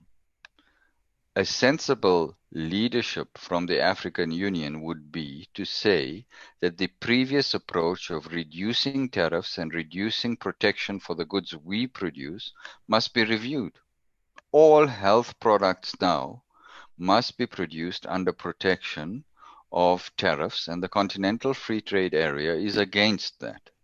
So we need to relook at the liberalism of the Continental Free Trade Area, and we need to assert an African unified position against liberalism and for protection for local needs. And it's very important that we manage destructive competition, as medical producers in North Africa should serve their market and Southern Africa should serve their market. And a little bit of competition between them will ensure that they don't become rentiers and, charge high prices, as happened in Latin America's formative stages of development, because it's very easy to create, rentiers and monopolists who suck up the surplus value. On leadership, I leave that to colleagues better placed to deal with it, but I can just say that it's very clear what we need, and I'll take a short-term position versus a long-term position, because changing the CFTA, sorting out our debt structure, improving monetary sovereignty, these are short, medium, and long-term strategies. But the immediate one is debt cancellation, and that's a short-term strategy, which UNCTAD is also calling for. UNCTAD is the United Nations Conference on Trade and Development. More important than that is to make social distancing work, because once the body bags start piling up, people are going to panic and social distancing will become necessary. And we pray that does not happen, right? But we know what the exponential curve is, right? If you got enough infections and your hospital is full and it carries on, you need another hospital. People just don't understand the exponential function. That's how it works. Every increase is greater than the sum of all previous increases. And that's what we need to look at. So on leadership, what we expect is local production of protective equipment. We want long-term contracts for those people who move production into that with the hospitals as well as the aid agencies who actually fund that. We want to manage regional production as well as destructive competition. And we want to increase tariffs on products that are necessary for us to protect our producers. On access to medicines, we want to ensure that there is no repeat of the HIV scandal where our people were left to die so that pharmaceutical companies could make profits. We have rights to copy and we want to copy. It's very important that countries register at the World Trade Organization to be eligible for generic imports of patented medicines. This is absolutely important because our rights were limited in the World Trade Organization agreement. So all African countries should have, one, legislation for compulsory licensing, which will allow us to copy and produce locally. And number two, register as an eligible import member so that we could import from India or China who can produce generics. The other thing is that we have to beef up vaccine production capability. The trouble here is that it's controlled by big four oligopoly. And the problem with local production is that this is a pharmaceutical, so you have to get it 100% right. So not only do we need the licenses to copy, we also need the know-how, because it needs to be 100% right the first time. Otherwise, we're going to be waiting 3 or 4 years before Africans reach the front of the queue. We do need to change the intellectual property rights regime internationally. And on finance, the short-term thing is we need to push for debt cancellation and reprioritization of the budget. But most importantly, we need a basic income grant or an employment guarantee program. An employment guarantee program, Reg and Ndongo will be able to speak to more thoroughly. But basically, there's no reason why we can't transfer money to everyone on the basis of their permanent residence, passport number, or identity number. And at the end of the tax year, reclaim it from the richer people. Because we simply don't have the social service, grant delivery infrastructure. So we need a big transfer to people so that we can keep GDP going. Instead of giving money to finance and big corporations, keep the economy going. Poor people spend more, and it'll keep small business alive, as well as incentivize farmers to plant as well and produce. And then more longer term, but also it can be short term, is that African countries should insist that any donations, aid in the form of concessional finance or loans should be subject to the United Nations, not the IMF's, the United Nations Sovereign Debt Restructuring Mechanism. Basically, what that allows you to do is not go through the negatives of a structural adjustment program, because basically defaults that are going to be happening now is not because we want to rip off the creditors, right? It's not because we want to have large deficits for the sake of having deficits. This is something, out of the ordinary. And we should be able to force all bondholders, bilateral loans, creditors, as well as multilateral creditors, to rethink the debt after this is going. Because look, this is cardiac arrest for the entire global economy. It's going to come in waves. That means we don't know how this virus behaves. It might mutate, even though it's a single-stranded DNA thing. It's the RNA replication that is key on this one, and it's got 30 strains already, and it's very high transformation on mutation. So countries will be going offline, like Brazil had a 7% increase in its deficit at different times, and there's a lot of volatility, and countries will be coming on stream at different times. So we're in a period of massive volatility, and long term we need to rethink GDP. So I'll summarize: local production, moving away from free trade liberalization positions so that we protect our producers and ensure access to medicines either in the form of imports or local production. And since seeing that it's very late, I'm going to have to call it a night too. But it's been great to be with brothers and sisters who share persuasion. So thank you very much, Jaron and everyone else. Thank you, brother. Really appreciate you, brother. So hopefully you will be a part of part 2. Inshallah. Thank you, Riaz. Nice to see you. Yeah. Thank you very much. You owe me a chat, Ndongo. Ciao. So I think do we have the 6 minutes from Brother Meki, then Dr. Desta, we want to come to you and have you talk about the Cuban model and how you think Africa can benefit as we talk about a solution. So let's go to Brother Meki in the video coming out of South Africa. Sudan, I'm sorry. Brother Meki in the video coming out of Sudan. Greeting from Sudan, East Africa.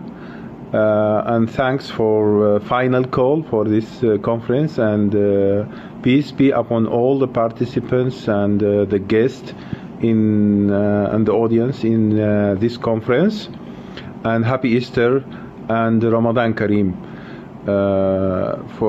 We are facing a big problem now in Africa, in East Africa, all around the world. I will start with Sudan. The number of deaths in Sudan is high comparatively with East Africa. We have 13 confirmed cases. One of the cases, the Ministry of Health apologized on the medical error in the diagnosing the first case, but already the cases now is around 13 to 15. The social distance in Sudan is a very big challenge for the community that has never been through a situation that forced people to have social distance like 3 meters or 5 meters. People now they shake hands, they sit together very closely. It doesn't matter if they need to do that or not. A lot of people, they didn't close their mosques, they pray together, and now we are heading to Taraweeh in Ramadan. Even if they didn't pray in the mosque, they pray at home or in local in small mosque zawiyas, and they will have social distance. This is not because they are challenging the government, but it is tough and hard for Sudanese community to have this social distance. Although there is an awareness with this challenge, but they can change their habits in just a few days. East Africa, the highest number, strangely, for COVID-19, which is over 600 cases in Djibouti. Even it's a small country in East Africa comparatively with Sudan, Ethiopia, and Kenya and Tanzania. But I think the high number comes not from the Djiboutians themselves, but because there is a French base, an American base, and big companies and Chinese companies. I have no details what is going on in Djibouti, but the number is the highest of the cases, and the positive side of this issue is that they have one of the least numbers of deaths, which is just 2. Kenya and Tanzania has very big number in cases and very big number in death also. They are just the top 3 are Sudan, Kenya, and Tanzania in as a matter of death. This big number of deaths in Kenya and Tanzania and Sudan will have impacts on the economy, on the panic of COVID-19, that people, they cannot get to their work, people are afraid of tourism and all other things. Also Ethiopia, because it is the most populous country in East Africa, and I think it is the 3rd or the 4th in Africa, comparatively with Nigeria is the top, then Egypt and Ethiopia. So the number of population is very large, and people depend on the informal sector and tourism. So I think the challenge in Ethiopia is bigger than all countries in East Africa. Luckily now we have no big number of cases, active cases, and there is a little number of deaths. It seems now it is safe in Ethiopia, but no one can tell. The World Health Organization has very negative statements on Africans, expecting it will go to worse, and it will reach a very high number of cases and deaths. I have three more important points on the issue of COVID-19 and impacts in Africa. We have a report from the African Union on the impact, but I think the report is a report of expectations more than having specific facts and figures and numbers, because this is something in the future. Frankly speaking, I can't answer the question that why still sub-Saharan African have no more cases or large number of cases comparatively with the other part of the world. I heard different answers for these questions, but I think this is just part of the story. The worst is still coming. We don't know if the number will remain just a modest number comparatively with the world, or it will reach high number. Very good. Very good. Is that the end of the video? If so, Dr. Desta, as we talk about solutions, you talked earlier and you gave us a great presentation about the disease, and you talked about your training in Cuba. What lessons do you see are possible for Africa to learn from Cuba when it comes to dealing with this pandemic and its other health challenges? Doctor, just 1 second before we take on, because it is really late here as well. It's just going past midnight here. So I'd like to thank everybody who took part today. I think that what we've done is the beginning of something very, very positive, extremely useful. And I think we're going to be doing a lot more good work around these issues. There are short-term things that we need to deal with, and long-term things that we need to look at. And what we've done today is laid a groundwork for that. So really, I want to be saying that I should be writing some articles about this. I think the final call, you also pick up some articles. Let's get things, the ball rolling. As media, people who understand the media, there are some very strong messages that have come out from today. Leadership, monetary independence, all these catchphrases that we need to get out there and work towards bringing some awareness.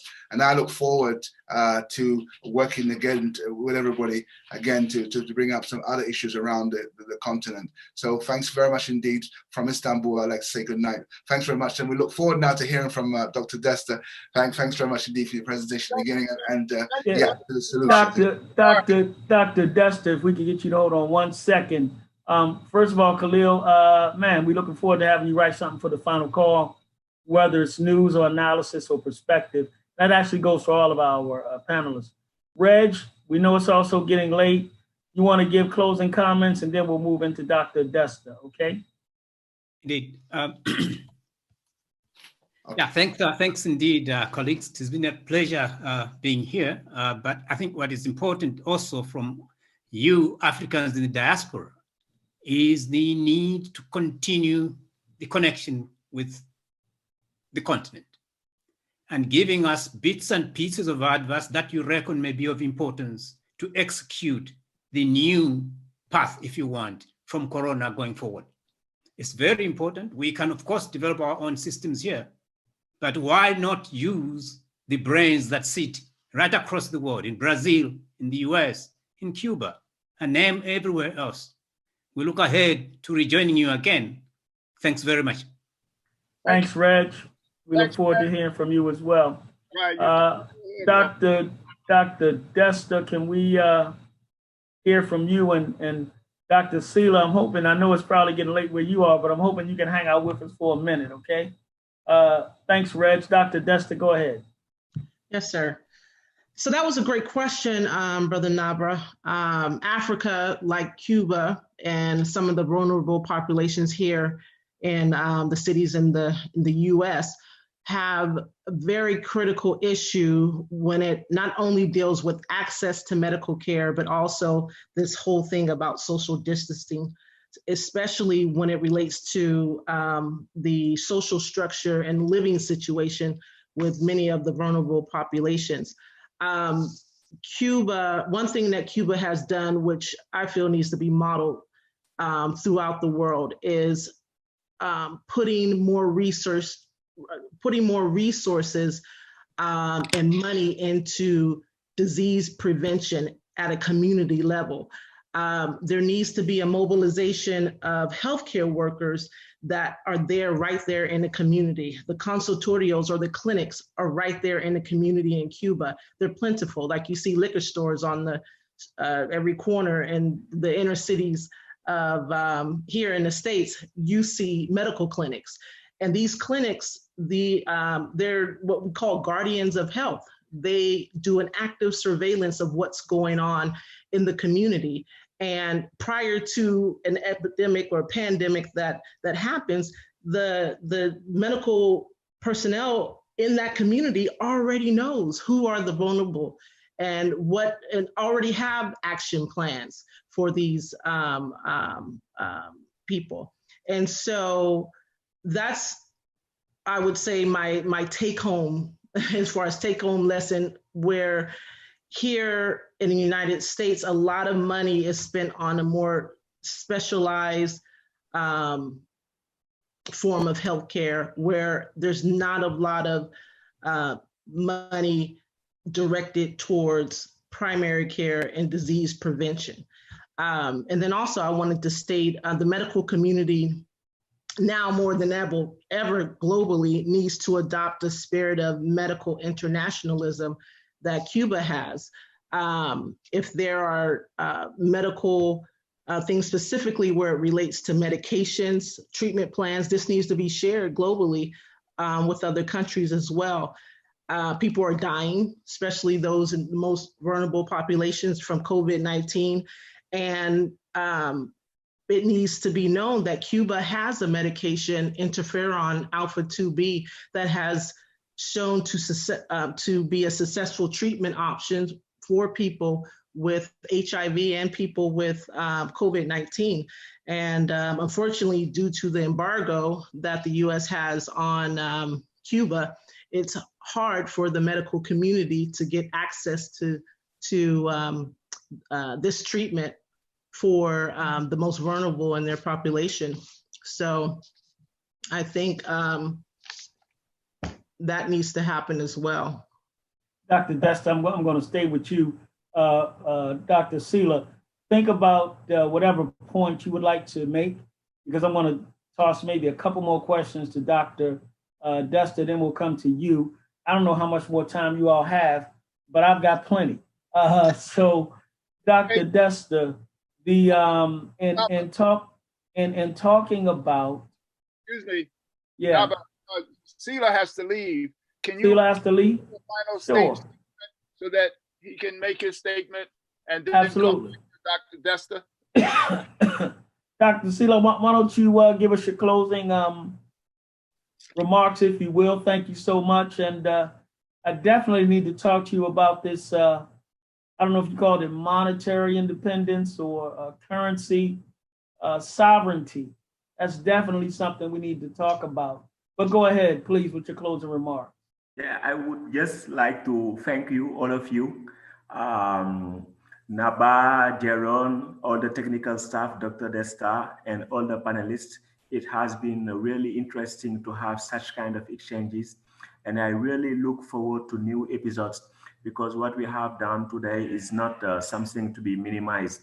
We managed to gather a lot of people, a lot of experts, activists around the continent and in its diaspora, the United States.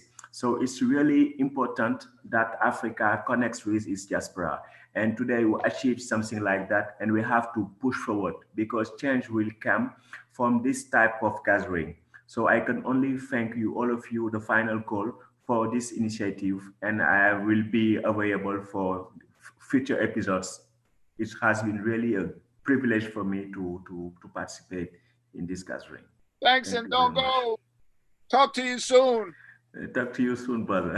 All right, brother. Well, it's a pleasure, brother. Okay. Thank you, Dr. Sila. We look forward to working with you in the future. Thank you very much. Dr. Desta, now we talked about, or the question kind of started from, what can Africa learn from Cuba?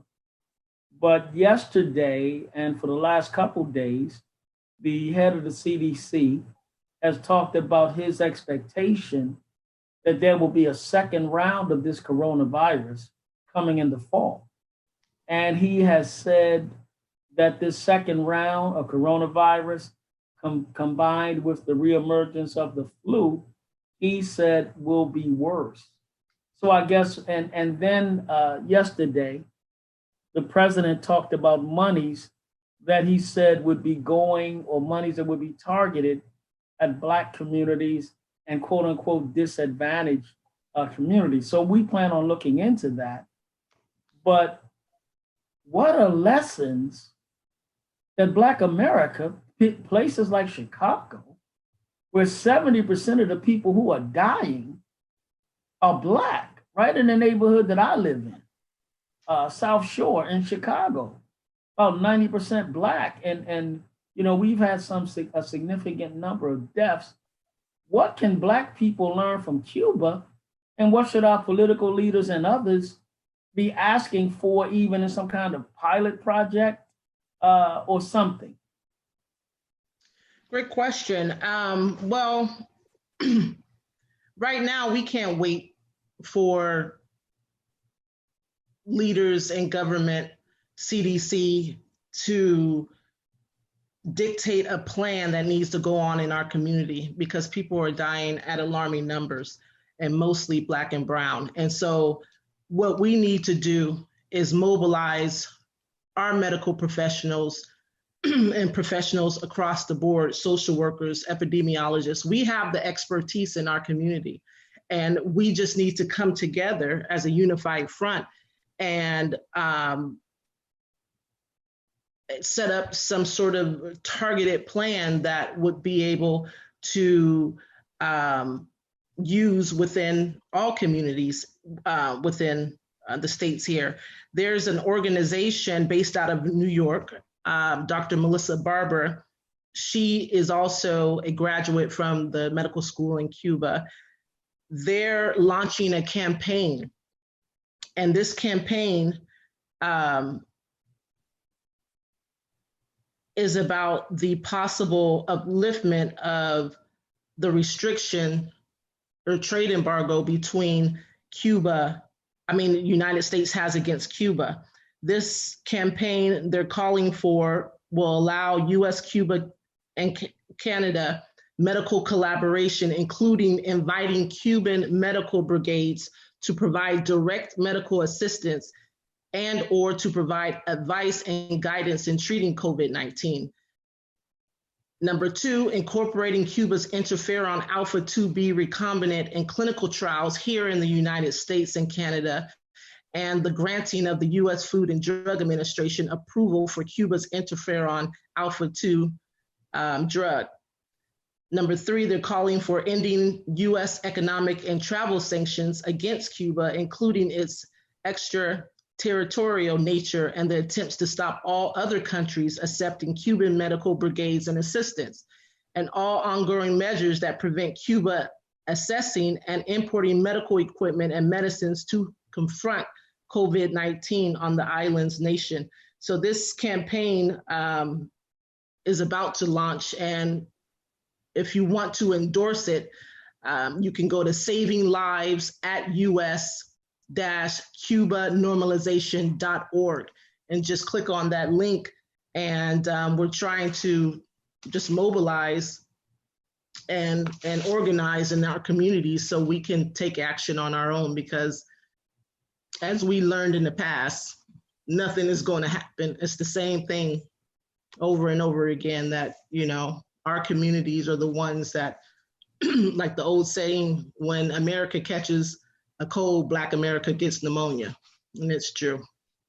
Hey, let me interject. Dr. Desta and I have been talking for the last month about Cuban doctors and about getting them together. And I think we have an upcoming conference call. We'll probably do it on Zoom, but it'll be a private conversation between myself, Dr. Testa, and 6 other doctors. We have 6 doctors, African-American doctors, who have been trained in Cuba that'll be a part of that discussion. Am I correct? Yes, sir. Yes, sir. Yeah. And then we're going to, whatever we come out of that discussion with, then we're going to have an open forum where we actually have this ongoing discussion in terms of what Cuba is doing, what those doctors trained in Cuban med schools are doing throughout the country, and what Cuba is doing around the globe. That's upcoming in terms of one of the panels that we're in the process of putting together. Go ahead. Very good. Dr. Desta, if you can email the brother Jerron or email me that information about that initiative out in New York, we definitely want to cover that and highlight that in the final call. Yes, sir. But I guess we're winding down. Do you want to kick in any final thoughts as we close? No, I believe I said my piece.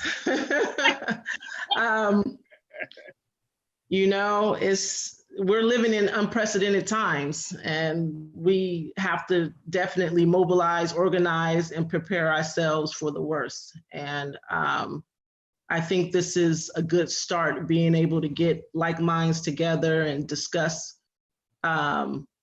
different strategies, whether it's political, whether it's medicinal, whether it's economic ramifications. We just need to, come together and be able to help save our people.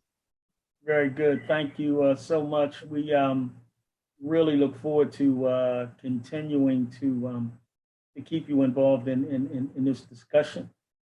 Well, yes. Brother Jerron, you want the last word? And maybe me, you, and Brother Troy can get on a phone call after this. Right.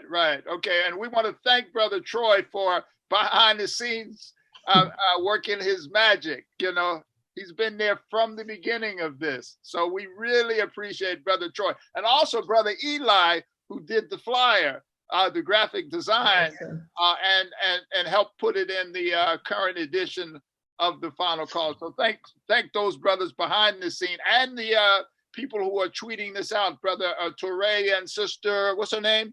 Tarika.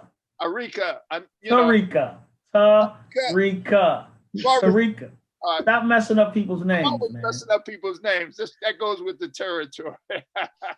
So yeah, we really appreciate everybody. We really appreciate all the viewers. This will go up and it'll be there, and so anyone can see it. Also, it'll be in the next edition of the final call, and that paper or that article will be distributed around the world, and hopefully other members of this panel will write something. And also we're going to see if we can get them to appear on US radio stations and talk about those issues that they are experts in. So I look forward to part 2 in a couple of weeks. Sister Christopher from South Africa will head that panel up, dealing with famine and dealing with the agricultural industry inside of the African continent. So thank you all. You got anything else to say, Dr. or Brother Nava? No, I just want to honestly, brother, first of all, thank Brother Troy. Thank the final call, because he's part of the final call team. I want to thank Brother Eli, who is one of our production assistants. And Jay, I want to thank you as a final call columnist. Thank you, for your work. I think, as we said, Africa Watch. Yeah, remember his column is Africa Watch. But I think this is truly a beginning, as we, that great image of the hands on the masthead of the Muhammad Speaks. the hands of the Black folks reaching across the world over Africa. And I think, as the sister said, with this current crisis is also great opportunity. And we have to seize it because we need each other now, like never before. And to have so many people from different parts of the continent was really, really incredible. So we're going to try to work to maximize this effort and keep it going. Thank you. Sure. Thank you. All right. Alaikum salam. Ramadan Kareem, sir. All right, we signing off. All right. Thank you. Take care.